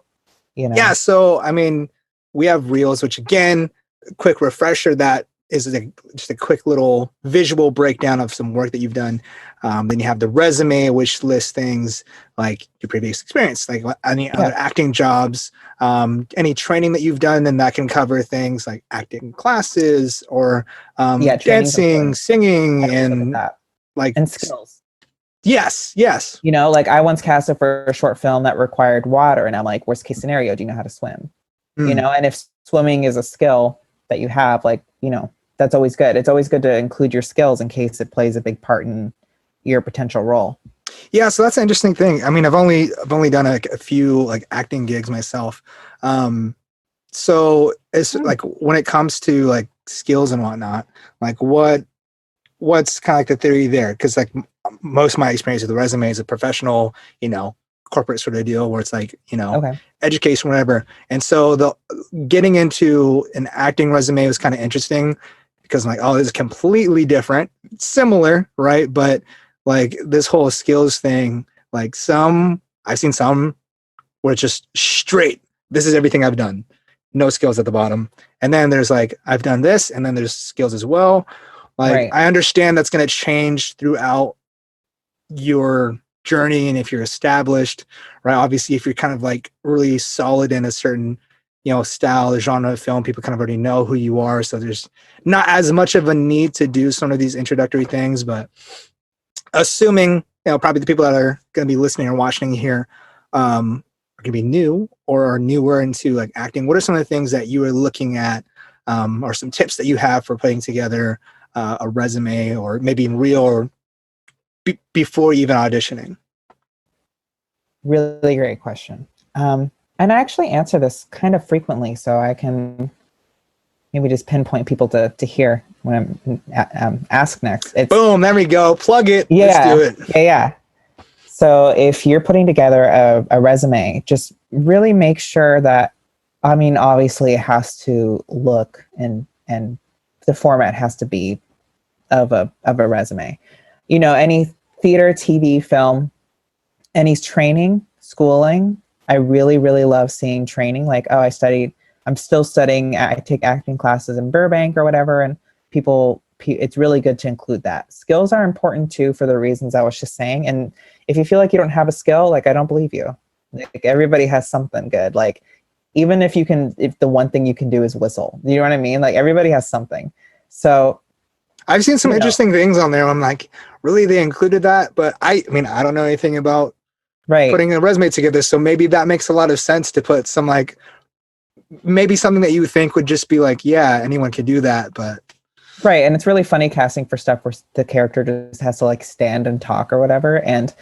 But you see everybody's skills on their resumes that they have for every audition. It's like bike riding, gymnastics, soccer, or I can play the flute, or it just depends, It's really good to include as much as possible, because it really does make a difference. I would argue probably, at least in my case, probably more so than some jobs that people apply to. There's a lot of people do cover letters and a lot of corporate people just skim through that. You know what I mean? Yeah, from what I've seen in interviews, like being on both sides of an interview, I'm like, they care, but they don't at the same time. It's kind of crazy. Right. Yeah. And so but I read all that. I know I've been in the room. I've seen casting people. I've seen people just kind of not really pay attention to it.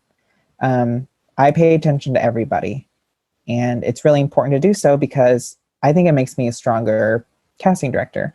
And if you're looking to learn more about, I guess, like my story and look at my things that I've worked on, I have a new site. It's called lammerscasting.info. It's LAMMERS casting. It'll be in the description. Thank you. That's the one thing I want in that description. And then you put, like, if you're a progressive, DM him. I'll throw it in there. We'll throw it in there just for the laughs. That would be great. Yeah, so I pretty much like an alpha with a heart of gold. Do you know what I mean? Kind of like a Zac Efron type. He's so nice, and I've heard, because he seems like he'd be a dick. Right, and Seth Rogen said the same thing when they worked on Neighbors. He's like, I really wanted to hate you, but I don't. Yeah, I've heard wonderful things. I've met the producer of Baywatch. I know people that have. I knew someone that was one of the sorority girls in Neighbors too. Like, I know people that have worked with him, and they all say, "Oh, he's very nice. He shows up early. He shakes hands with all the grips. Oh, wow. Like, he's nicer than he needs to be, but he has every excuse in the world not to be. That's the one thing. That's the type of guy I like. If I ever become something of someone as an actor, something, like, just to, like, give props to the crew, because those guys fucking bust their ass, and not they're all below of them the are. line. Yeah, they're only contracted per project. Yeah, and they don't make anywhere near what the actors are making, or the executives, and for the casting. But they're the ones breaking their back the most, I'd say. Okay, so shout out to the crew. Movie set memes is for you guys. Producers of movie set memes is iconic. I've known that's a big factor in my film career. No, when I was in film school, it was like, huge. But yeah, my site lays out, and there's a video on my site. I have a video business card I shot in February. and I'm actually going to be posting it soon. But it's, you know, I really lay out what I do and how to contact me and who I am. And so if you want to learn more about me and my casting work, that site, lammerscasting.info, is it gives you all the things that I'm willing to share.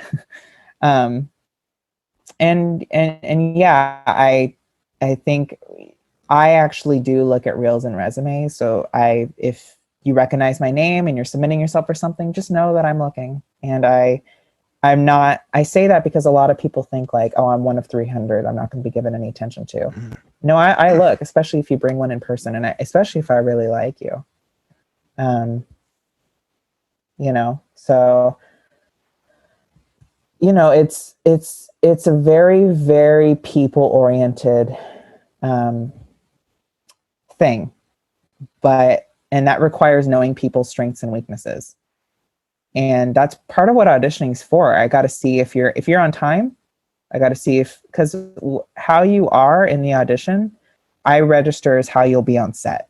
If you're rude, if you're late, I keep that in consideration. Yeah, this is something that I've seen a lot in my research of auditioning etiquette is. But can I just your presentation say real quick, of yourself? even like, right, but even the recording of it, like, you know how people like record their auditions? Sometimes I just watch people strictly through the screen because I want to see how they do on screen. Just to add to what you're saying, audition etiquette, like it's the little things the things that we look at. Like you would think, oh, they're not studying me through the camera, and they're also not studying my resume. They're just seeing how I read it. No, I consider everything. I have to. Otherwise, I wouldn't be where I am. You know, with the opportunities I have now for the new year, they're pretty extraordinary. Sorry, did you have another note on audition etiquette? It's just, this is like porn to me. It's like I could. No. That's what I was saying, is that I've seen that there's been, when I've looked up, like, as far as like what to expect and what to do in an audition, a lot of it really goes back to your presentation of yourself, like not even the audition, like everything before that, saying your name. And I mean, there's different things. I'm like, should you speak in character or whatever? But a lot of it just has to be a lot of it revolves around you as a person, right? It's just like a regular interview, you know, when you go for a job. You know, if you seem like a dick, people don't want to spend time with a dick. You know, they don't want to like be stuck with you for 8 hours and on sets 12, 14, 16 hours. That's a long time to put up with an asshole. And then when you're typically working in short films, you're not like this huge name, so you don't have to get casted. You know what I mean? I know. So college projects, people feel like they can be mean. It's like, because they're doing them a favor. That blows me away. I'm like, you still need this for your reel, my guy. Yeah, we could just not send you we could just like not send you the footage. Yeah, it's like, you act up, you know. Sure, you could be SAG and you're doing something for USC, but doesn't mean you're gonna be anybody. You're still working with USC for a reason, right? Like if you were somebody, you wouldn't be over there, right? Not that USC is bad by any means, but it's a stepping stone for sure. Yeah, and you have to. It just really is all about how you present yourself. That's just like, I mean, this whole podcast has been about that. It's been about people. And that's what it is at the end of the day, man. It's no matter what you're doing, don't be a dick. Seriously, like, come on now. Let's be a little nicer to each other. I know I sound like such a lib right now. I'm like, I just want everybody to get along. I just feel like everyone's so mean.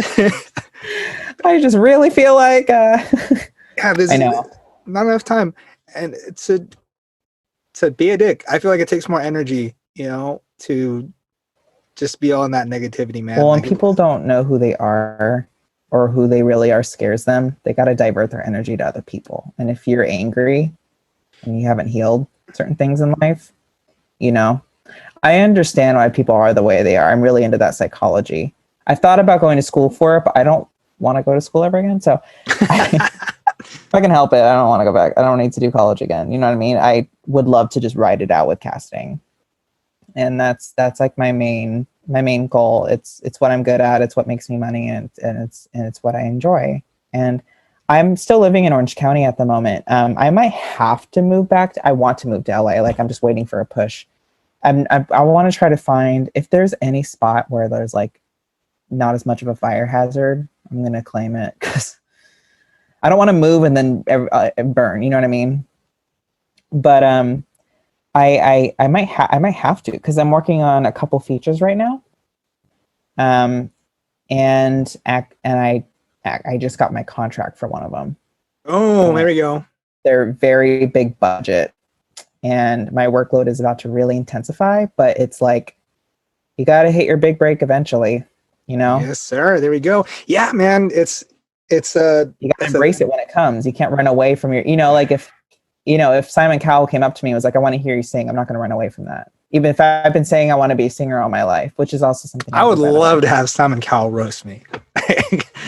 Just I don't even care if I think he could hurt my feelings. I just want to hear what he has to say because he just comes like it's the phrasing and the word choice. I'm like, how did you even come up with that? Him and like Gordon Ramsay, like there's something about them. Like, where did you find this collection of words? And what made you decide? Yes, that's my favorite. I'm like, where did you like? How does that even process? It's like a 4-year-old that was allowed to become adult super quick, you know, and they kept the same vocabulary, but then it also made perfect sense. Oh, that's the best way of putting it. Right. Okay. Speaking of big breaks, my bladder's about to break. I do not want to end this quite yet. Give me like 2-3 minutes. Of course. I want to pause this. Of course. Oh, we'll cut this part. Of course. Wait, folks, I'll be right back. I want to continue because this is good stuff. We can pause it. I was going to say I could entertain the viewers and the listeners while you're gone, but you know I'll what? just end up seeing. No, I'll sing copyrighted music. I can't. You can. If it's parody art, then yeah, you're gonna have to pause. All right. Feel free to do whatever. We can cut whatever you do out. But if you want to spew off, go ahead, go for it. I'll be right back. Okay.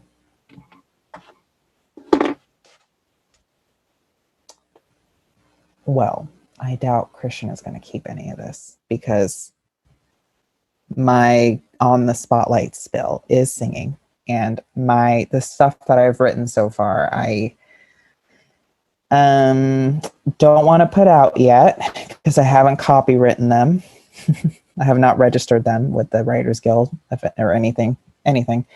So yes, but if you're listening, I do work on music. Last year I recorded a ton of cover demos, and I been pitching them to producers, and I had some really exciting feedback. I actually had a meeting with a music producer at a very, very big label, and that was awesome and scary.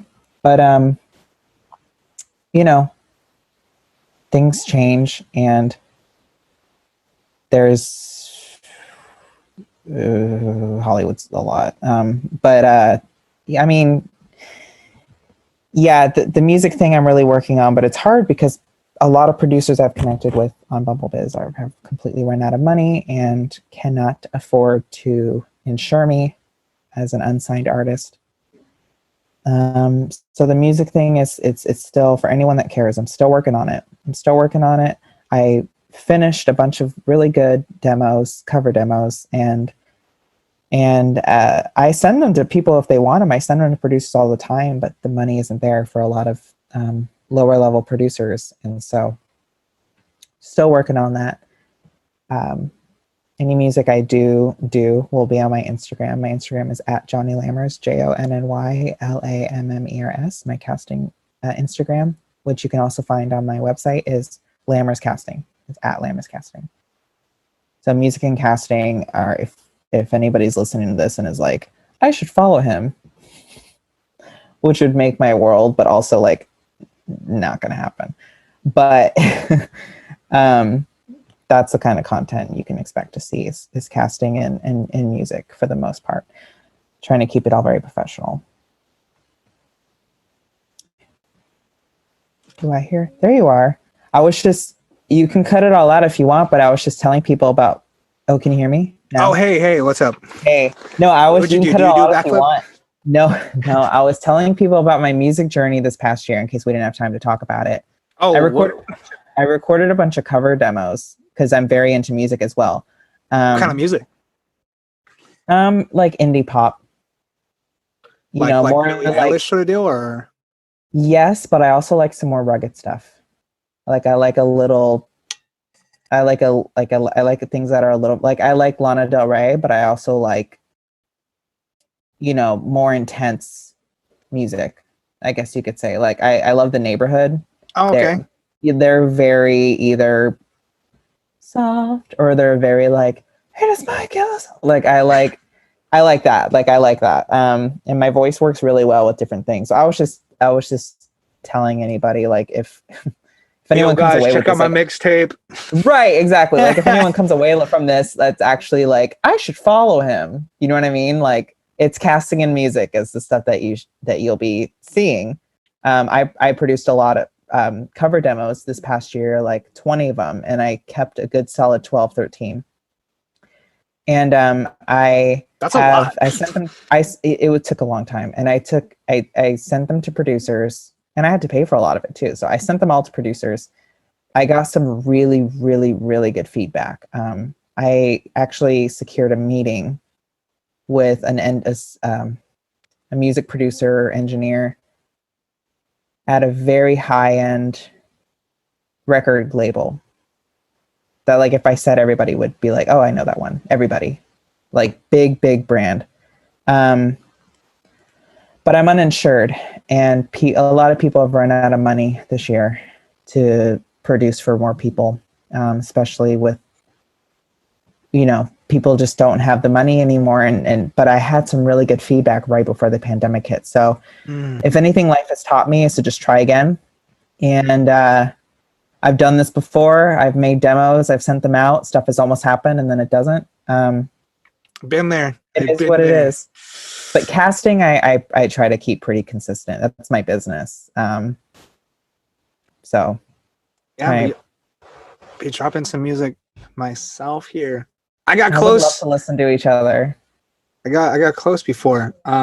Yeah, also like very similar situation. Had some interest from some big thing, and it's and then once I got there, I kind of realized like how easy that part is, and even like getting signed and how little that means. Right. I People know. don't It's just a financial thing. It's Yeah, really just free it's a money bank. right. People don't realize that. They think, oh, once you're signed, you're set, you're good, and that's not the truth. The money is not yours. That is I know that firsthand. that Trust is me. But I'm glad you're startup educating money. me. Yeah, that's startup Mhm. money for you to use so that you can go ahead and It's an produce the investment. album, get some merch out, get your foot in the door so you can start touring, and that's where you make your money as an artist now. Because streaming is, you can still make money with Yeah. streaming. However, it's really hard, especially Right. if you are going the big budget route and you're like using bigger producers or studios. That's going to cost a lot of money. So therefore, the Mhm. streams don't really make you money. Right. The No. only ones that really profit are those like independent ones that can do it all themselves. Someone like off the top of my head, like Russ, the rapper, singer guy. I really like him. A friend of mine and I.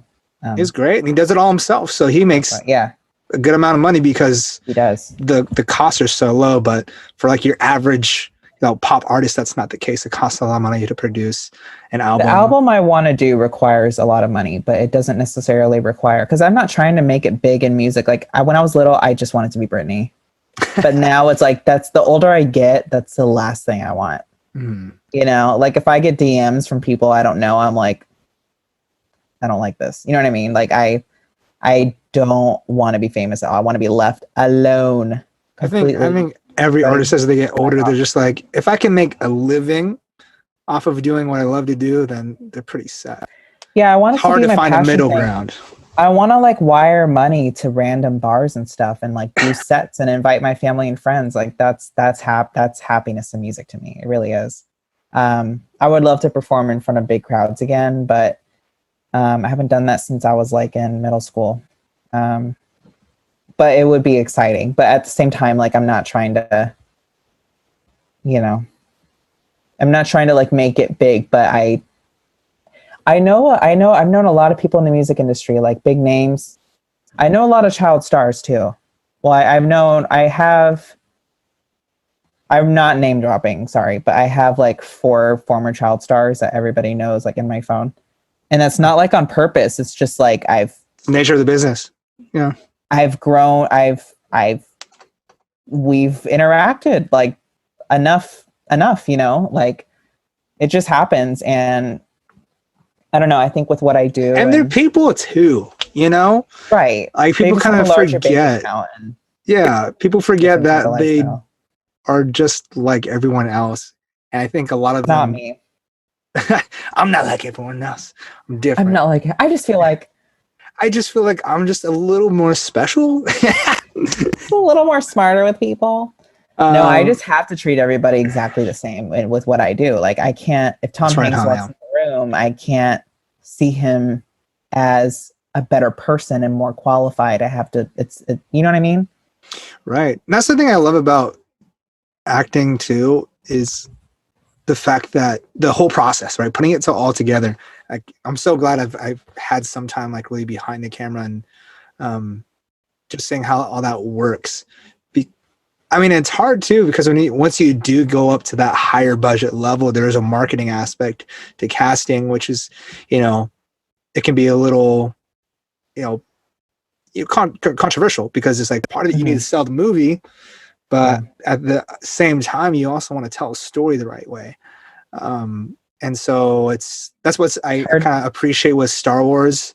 Obviously now it's huge, but the whole format of taking these, smaller, maybe up and coming, but for the most part, like unknown actors and throwing them into these roles. And the strategy with that is that because they're not huge, it's a lot easier for them to be recognized as these characters versus every time you see Brad Pitt or Nicolas Cage or literally anyone, it's just like, oh, it's that person playing this. There's a Right. very, very, very few people that can really transform. Like one of my personal favorites, Daniel Day-Lewis, like someone that will like fully go all in and you don't even recognize literally who that is. And for me, that's my favorite type of acting. Magic people. Like, you're right. That just go like in. Robin Williams, he was magical, and not all magical people are meant to be on Earth forever. For the average, you know what I mean? A lot of special people aren't meant to be here for the same amount of time a lot of us are. Unfortunately, yeah. But I totally know what you mean. Like people that just transcend time and every time, especially the stuff that you rewatch. Like if somebody gets you every time you watch a scene, even though you know what's happening, that's magic to me. That's going back to Willem Dafoe. Right. mean, he got me as a kid. I obviously wasn't a film buff at like when I was a child, but he sold me on in Spider-Man. Like he's a very, very he terrified me in Spider-Man. Yeah, because it feels evil. Like I had never seen people like that on screen until that movie. And I saw it when I was like 7 though, so it was like appropriate though. You know what I mean?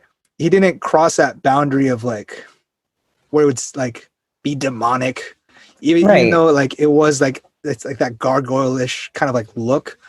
It was, for me, it's just like right where it was supposed to be, like just enough, but still like where it kept you on edge as like a kid, just like, oh, like I believe this is actually happening.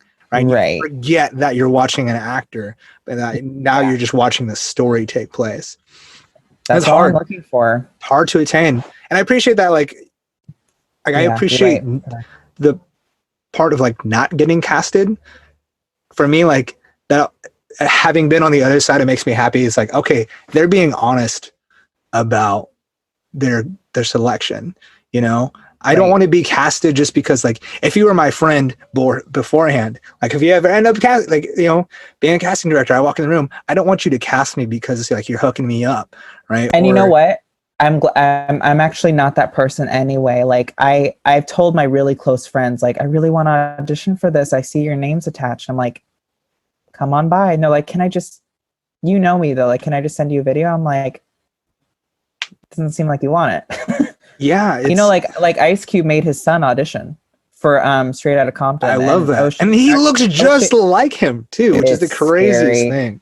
But scary. If you want to make a good film or, play whatever, what have you, if you want to be honest, you you got to be honest. You know, if they aren't that character, or you don't see the potential for them to become that character, then you're not going to be able to fully bring that story to life. Yeah, and I don't like to settle. Yeah, I've had to settle before if, like, people can't afford to have me do further casting for them. You know, and then they end up doing wonderful, and it's not a problem.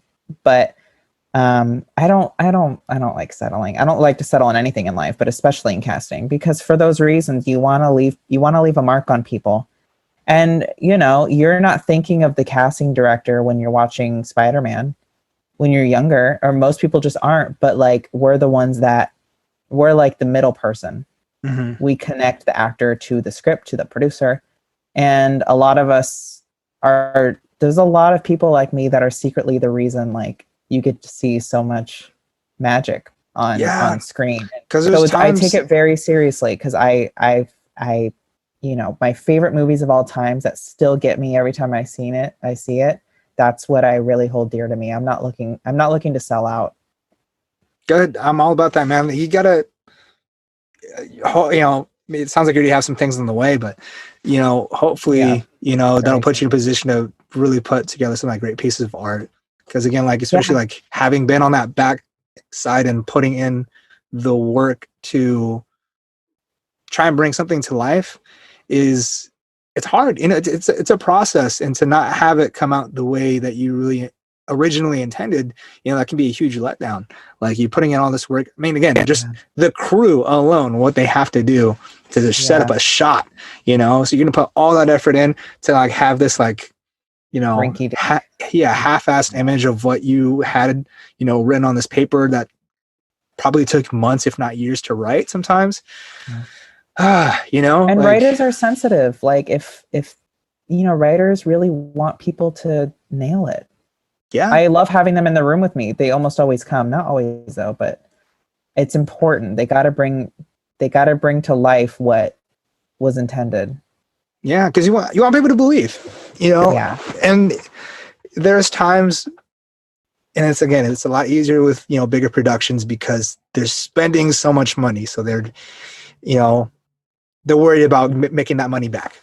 So, you know, but there are times when you watch something, it's like, wasn't bad, but I feel like that person's there because it's their name, you know? Yeah, totally. It's obvious. And so, I mean, maybe sometimes the other actor got casted for something else and schedules don't align, but you know, when it's not all there, right? Right. And it's just like almost good, or even if it was good, almost great, it still just doesn't hit the mark, you know?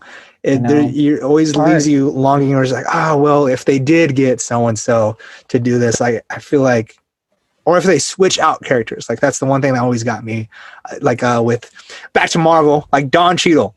I love Don Cheadle, but I know what you're talking about.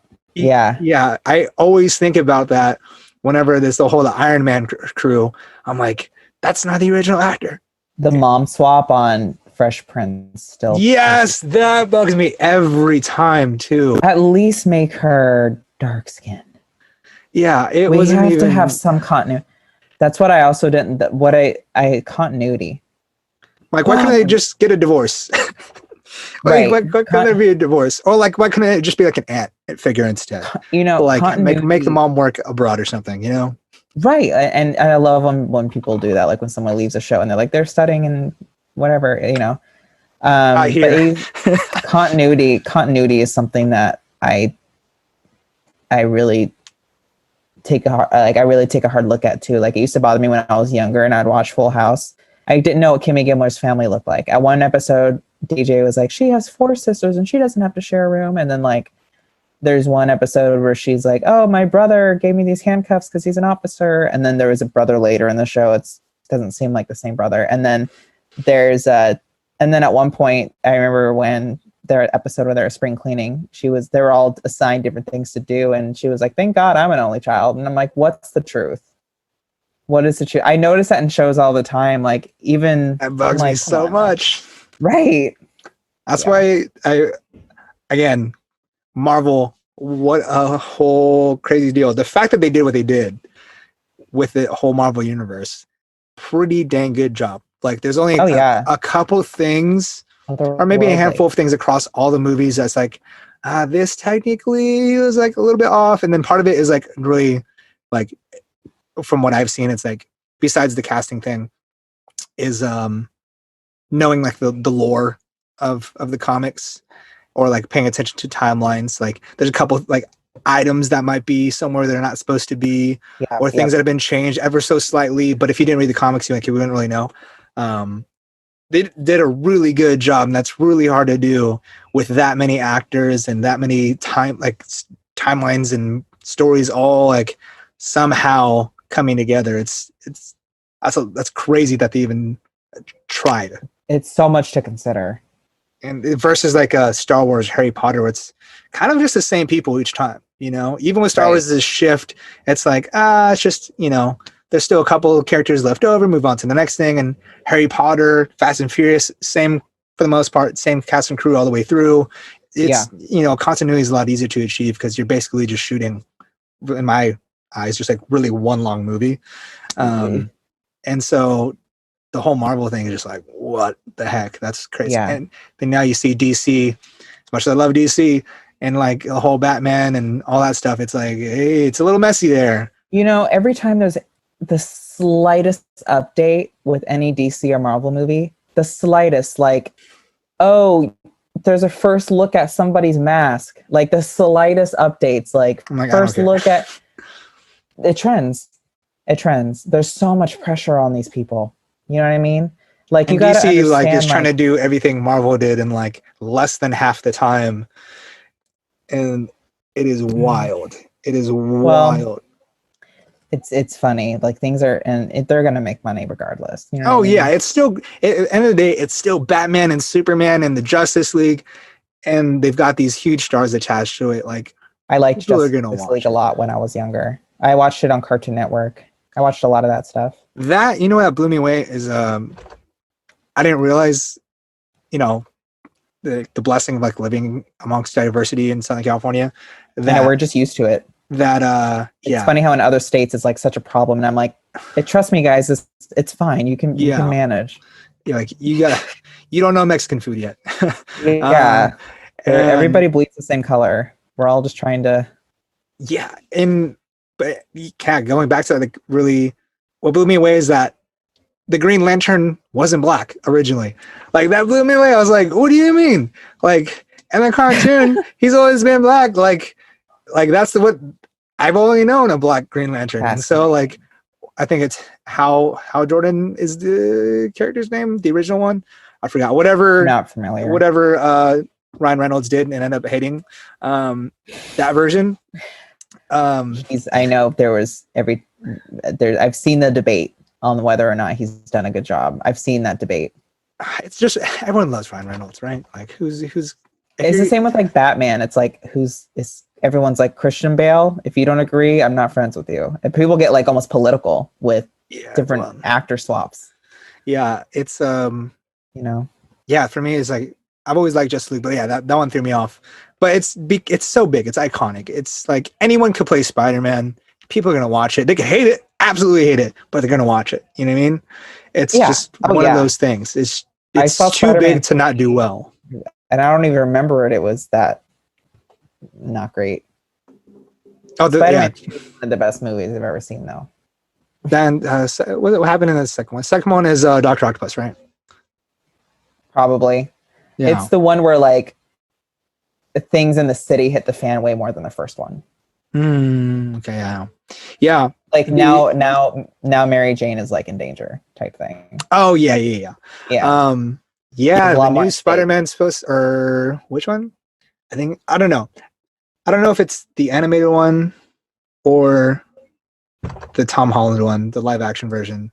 But in one of the Spider-Man films coming out, apparently all three Spider-Mans are going to be featured. And I was just like, oh, dang, that's me cool. Even if it's just for like 5 seconds or something, like it was cool. And even it's honestly, it's what people want. So even if you don't like it, just like put up with it. And like, especially with cameos, it's like when Sigourney Weaver was in the newer Alien Ghostbusters.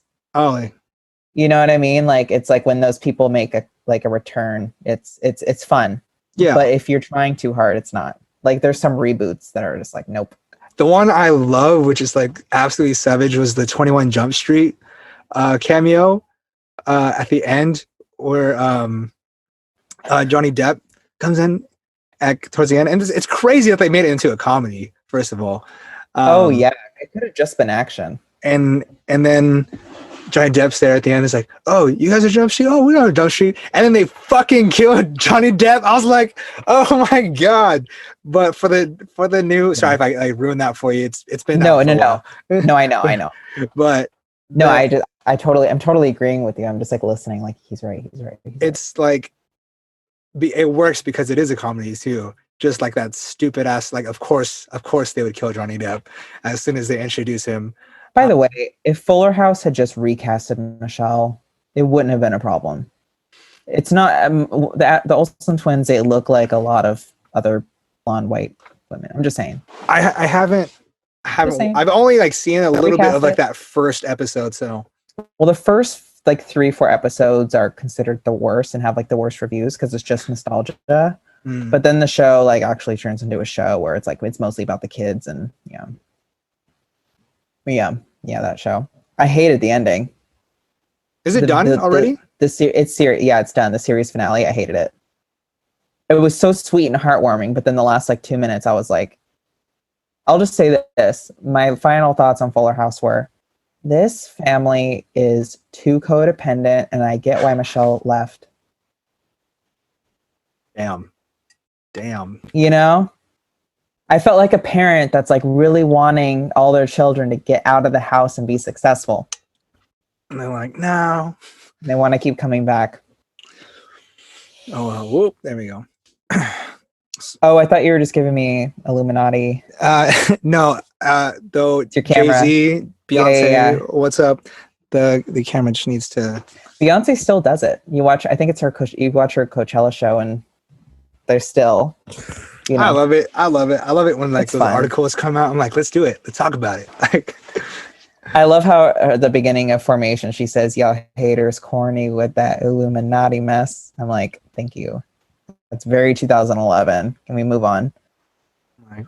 Or I was like, I miss when pop music was satanic. Like when Kesha and Lady Gaga and Rihanna were all like doing the Illuminati stuff. Like that year, you know, that was a better time in music. I wish when they sold out to the devil. I miss that shit. Now everybody's on SoundCloud. Yeah, everyone's got to be independent now. It's a tough little market. So anyways, we got some good tangents today. At least they're relevant. We did. I really hope we get to do this again. I feel like there's still so much you and I could talk about. By the way, my brother's name is Christian. I don't know how I didn't say that at the top of it. And he's going to open a podcast soon. Look at that. Christians in their podcast. Absolutely. I'm fine with it. We need more. All about it. There's I'm not against more podcasts whatsoever because there's some for everyone, you know? If you're your own competition, it doesn't matter how saturated it gets. Boom. I've met other casting directors and I'm like, if the ones that are better than me, I'm like, really congrats, because casting is very important. And the ones that aren't as good as me, I'm like, I hope you do well, but I'm my own competition. Yeah, I think being able, and that it's a hard thing I've like learned to do, especially like growing up in sports, and I call it like being a closet creative as a younger kid, and eventually like figuring it out. But there's a lot of perfectionism that comes with that, you know, both sports and the arts. And so now having learned to get hyped over other people's success, like, and learning to appreciate it, and like, honestly, just like drop your own ego and be proud for somebody else and happy for someone else for a second. Like fuck yeah, like good job, man. You know, right? If anything, that should motivate you to get after that too. It shouldn't be like, oh, you know, I didn't do this, or I could have done that. It's like, bitch, it's not always about you. Like, go be happy for someone, and if that's where you want to be, go get after it. You know? Yeah. No, everything you just said, I'm like, yes.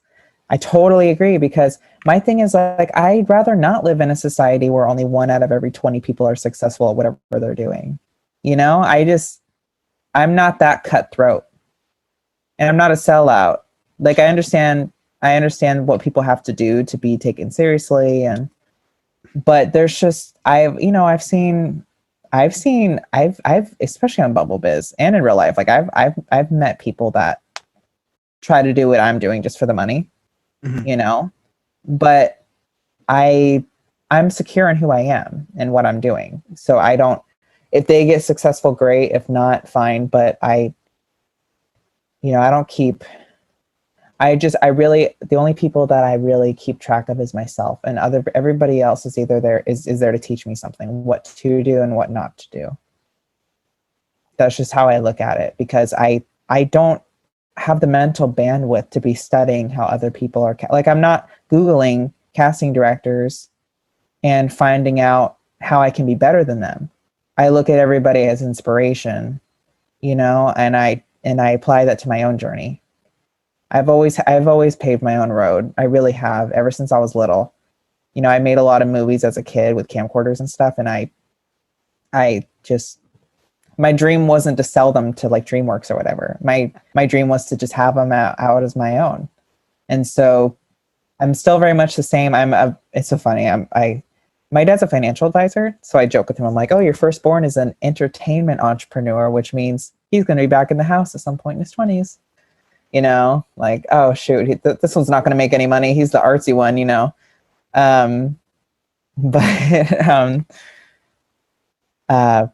but yeah, I mean, I think if you're doing it for the right reasons and you keep your head on your shoulders, you can, oh my God, how am I turning into the person that goes on a podcast and it's like, you can do anything you put your mind to?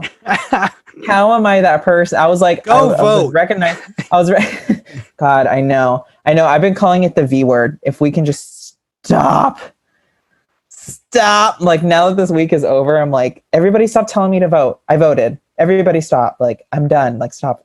Like, every time you turn on the TV or vote. It's so, I'm like, I know. I did it.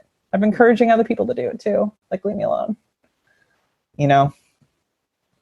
I totally know what you mean. I've been calling it the V word. I'm like, stop. But yeah, I don't want not to end this podcast on like a very hallmarky thing, but you really, if you really love what you're doing, you can find your own path. At least that's what I've been doing. Hey, shout out to Gary Vee. A lot of people hate on his shit because he says a lot of the same things over and over again, and it's the same thing with the whole go vote thing. Is it? I've never listened to him actually, but I've seen his name pop up. It's honestly what he's saying is what maybe for some of us would consider like kind of like basic, like entry level, like mindset sort of deal. But you just gotta get after it now more than ever. It's never been easier to do whatever it is that you're doing. Like, I follow this girl who does like ceramics. Like, she just is doing pottery all day on TikTok, and she's got like a ton of followers. I didn't seek out some sort of pottery deal on TikTok or the internet anywhere at all. She just randomly popped on my thing. I liked it, and I like still enjoy watching her content just because it's so cool. It's entertaining, and it's different form of art, and it's a business as well. Like, it could be something as random as that. You could be an artist. There are actors on TikTok, singers. I mean, I'm just talking about TikTok a lot because that's the hot take. You can get a lot of viewership on there real quick overnight. It's the one place where potentially overnight you could get a little bit of something behind you. You have to do it your own. You have to pave your own way, though. You have to find those things on your own to do it. You can't just follow anyway. Yeah, I mean, now more than ever, there's like, and now music, it's like you don't have a choice but to be independent. Like, I know it's a lot more affordable. There's probably a free version of whatever software you need, right? At least for a few recordings, yeah. Right, Definitely. And whatever it is that you're doing, whether it's music or acting or there's an avenue. Maybe it's not Hollywood, but most people don't get to go straight from the classroom into, oh, hey, what's up, Universal? Let's do this thing. It's typically not how it works, right? Maybe every once in a while, someone gets a lucky golden ticket. But like other things in life, you got to put in some fucking work if you really want it, man. Like, no one's just going to hand it to you. And if it's hard, oh, sorry. And kind of like what you were saying earlier, like, if you're this woe is me, or like, pick me, it's like, no one's going to fucking pick you if you're just crying about not being where you want to be, Right. And like, shit, I got to pick up my game too. Like, my social media game has been weak lately just because I've been busy. But you know what?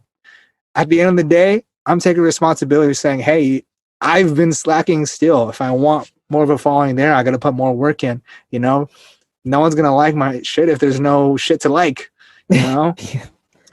Speaking of shit, maybe I should just do like a, one guy, 2 cups. Maybe that'll blow me up. I don't know. Maybe you and I can read. Yeah. I don't know. That's for Patreon. It's for Patreon. the top tier subscription. And OnlyFans. And OnlyFans. We were trying to make that 100K. Yeah. Just like a scat account. Income. Oh, the fact that would actually make us a fair amount of money. I'm pretty sure it would. That's the sad thing. This is how you know neither of us are sellouts, because like we're talking about something that could make us both a shit ton of money. We're like, hell no. We could just sell poop on the internet. Oh my god.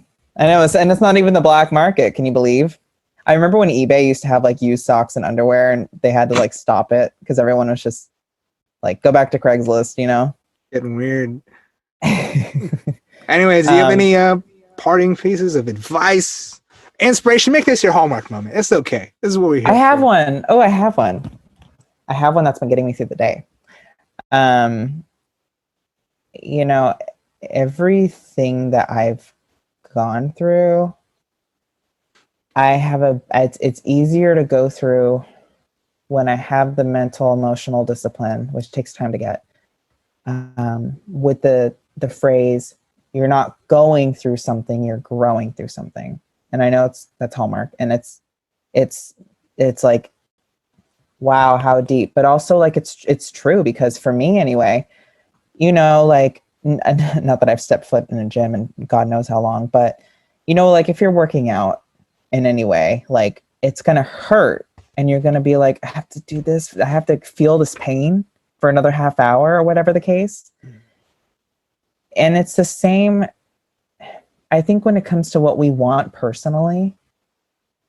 There's more emotional investment in what we want out of life, and if it's not going our way and we have stress and control issues, it's if you can really challenge and confront those things and come out the other side, I've been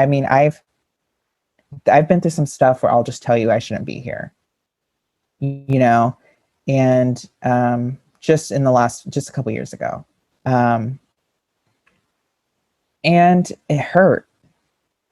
I was miserable for months. It hurt, but I was growing through it.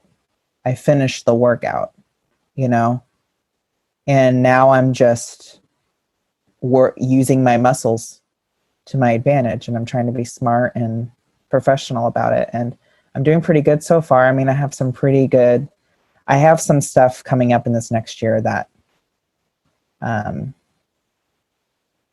will change the game for me. I mean, and my thing is like, if everything falls through, you just chase after you just network more and you chase after a new contract. You got to keep going. Nothing is guaranteed, even if you sign like a 10 movie deal with somebody, in 10 years, you could be broke still. You never know. Yeah. So just, that was kind of the point I was getting to, the whole like music contract. Don't settle. Just don't settle, and realize that you're growing through more than you're going through. But if that sounds too everything happens for a reason for some people, I get it. I respect. I'll drag a cigarette with you. But like, I just, if I don't hold on to my hallmarky beliefs, then it's just, life is harder. I'm a natural born pessimist. Being an optimist is a choice. Like, if you ever catch me being optimist, especially throughout this podcast, it's because it took work and therapy. And if I couldn't afford therapy, I had to figure it out on my own. There's just a lot I've had to figure out on my own in life, and it makes me a good friend because I can like talk through anything with people. But it also makes me, no nonsense type of guy, and it's good for my work. It's really good for my work to be a people person, but also keep the ball rolling and not dwell on anything for too long. And if, it's just about, I guess my parting words is just whatever you're working on or whatever you're going through, it won't end as life just never works out the way you expect it to. And that can be scary, and it can also be exciting. If you can embrace, for me, it's like I've been through, I walked in on a loved person dying. And there's just certain things that when you see and when you experience, even like later in life, like, there's just other things that don't derail me as much as they would other people. Like, I know there's not a lot of us casting directors. You have to be tough. And a lot of casting people have to be very emotionally secure. And so I think life is just about unlocking new mental levels, and that just clears the path for whatever you want to do. And I know it's way harder for some people. I know everyone says pick yourself up by the bootstraps and just think more positively. I'm not talking about toxic positivity. I'm not talking about like waking up every day and giving yourself a mantra that you don't actually believe in. And I know that some people don't have boots. I just really believe that, I don't know, a lot of the greatest success stories I've heard are the most interesting stories I've ever heard, So I guess that's just my thing, is just keep going, because things aren't going to end up the way you think always. Yeah. If you're stressed about something turning out bad or good, it's just, you got to embrace it. You got to roll with the punches in life. That's like the key. I feel like that's the trick to your 20s, is not being emotionally handicapped to everything that can potentially derail you, and also staying disciplined. It's inconsistent. Those three things are like, it's hard. If you can just keep your head up through anything and everything, like, you're setting yourself up for further success later in life. Yeah. Like, I know everything that I go through, it's like going to make me even more successful later. That's just how I look at it. Grind now so you can party later. The only way for you to absolutely fail is for you to give up. When you close the door and you shut it and you lock it behind you, right? You miss 100% of the shots you don't take. Wayne Gretzky, Michael Scott, John Lammers, Christian Blandin. We're up there right with them. Quote. Just for you guys. We're gonna like be doing TED Talk soon. It's like, oh boy. It's like behind us just quotes of quotes of quotes of quotes. It's great. Like just another entertainment elite on the rise giving a TED Talk. How original is that? Yeah. It's hard being successful. Yeah. No, guys. Hey, man, I hope you will one day watch this episode. Part of this for me is like journaling, genius, and seeing the growth, because I'm terrible about writing things down, but I love keeping track. I can write everything else except for like things that I need to do. And your notes app on your phone is probably like empty. Oh my God. Have you seen this? I'll show you right now. It's nothing that I need to do. It's just all like just creative stuff. Oh, nice. You actually have a thick notes app. I love that. And that's split in half. And my voice memos is just as long as well. But for me, that means I got a lot of stuff that I can do and put out there.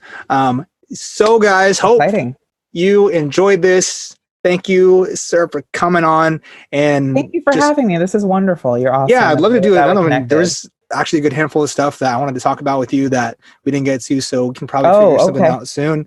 But definitely go through that list, and everybody who's on the list, let them go first, because I know there's a lot of other people that want to talk to you. So invite me back, but whenever you see fit. I just want to be fair to everybody. Humble man. Thank you. Yeah. Hopefully I mean, every day learning a little bit more about this whole podcasting thing. So hopefully the process gets refined and cut down to be a little bit more efficient and smoother and quicker. So hopefully I can just start like getting a bunch of these out there. But yeah, please just stay on the call here. I'll officially end the podcast right now or after, before the outro here. So thank you. Thank you again. And in 3, 2, and boom. Alrighty, folks, thank you again for tuning in. Please go ahead and hit that follow, subscribe, and like button whenever you get the chance. Feel free to become a monthly supporter via Anchor on anchor.fm/completely candid. You can find the links to everything in the description. Thank you so much for taking some time to listen again. Please share it with a friend, and we will see you next time. Thank you, and bye-bye.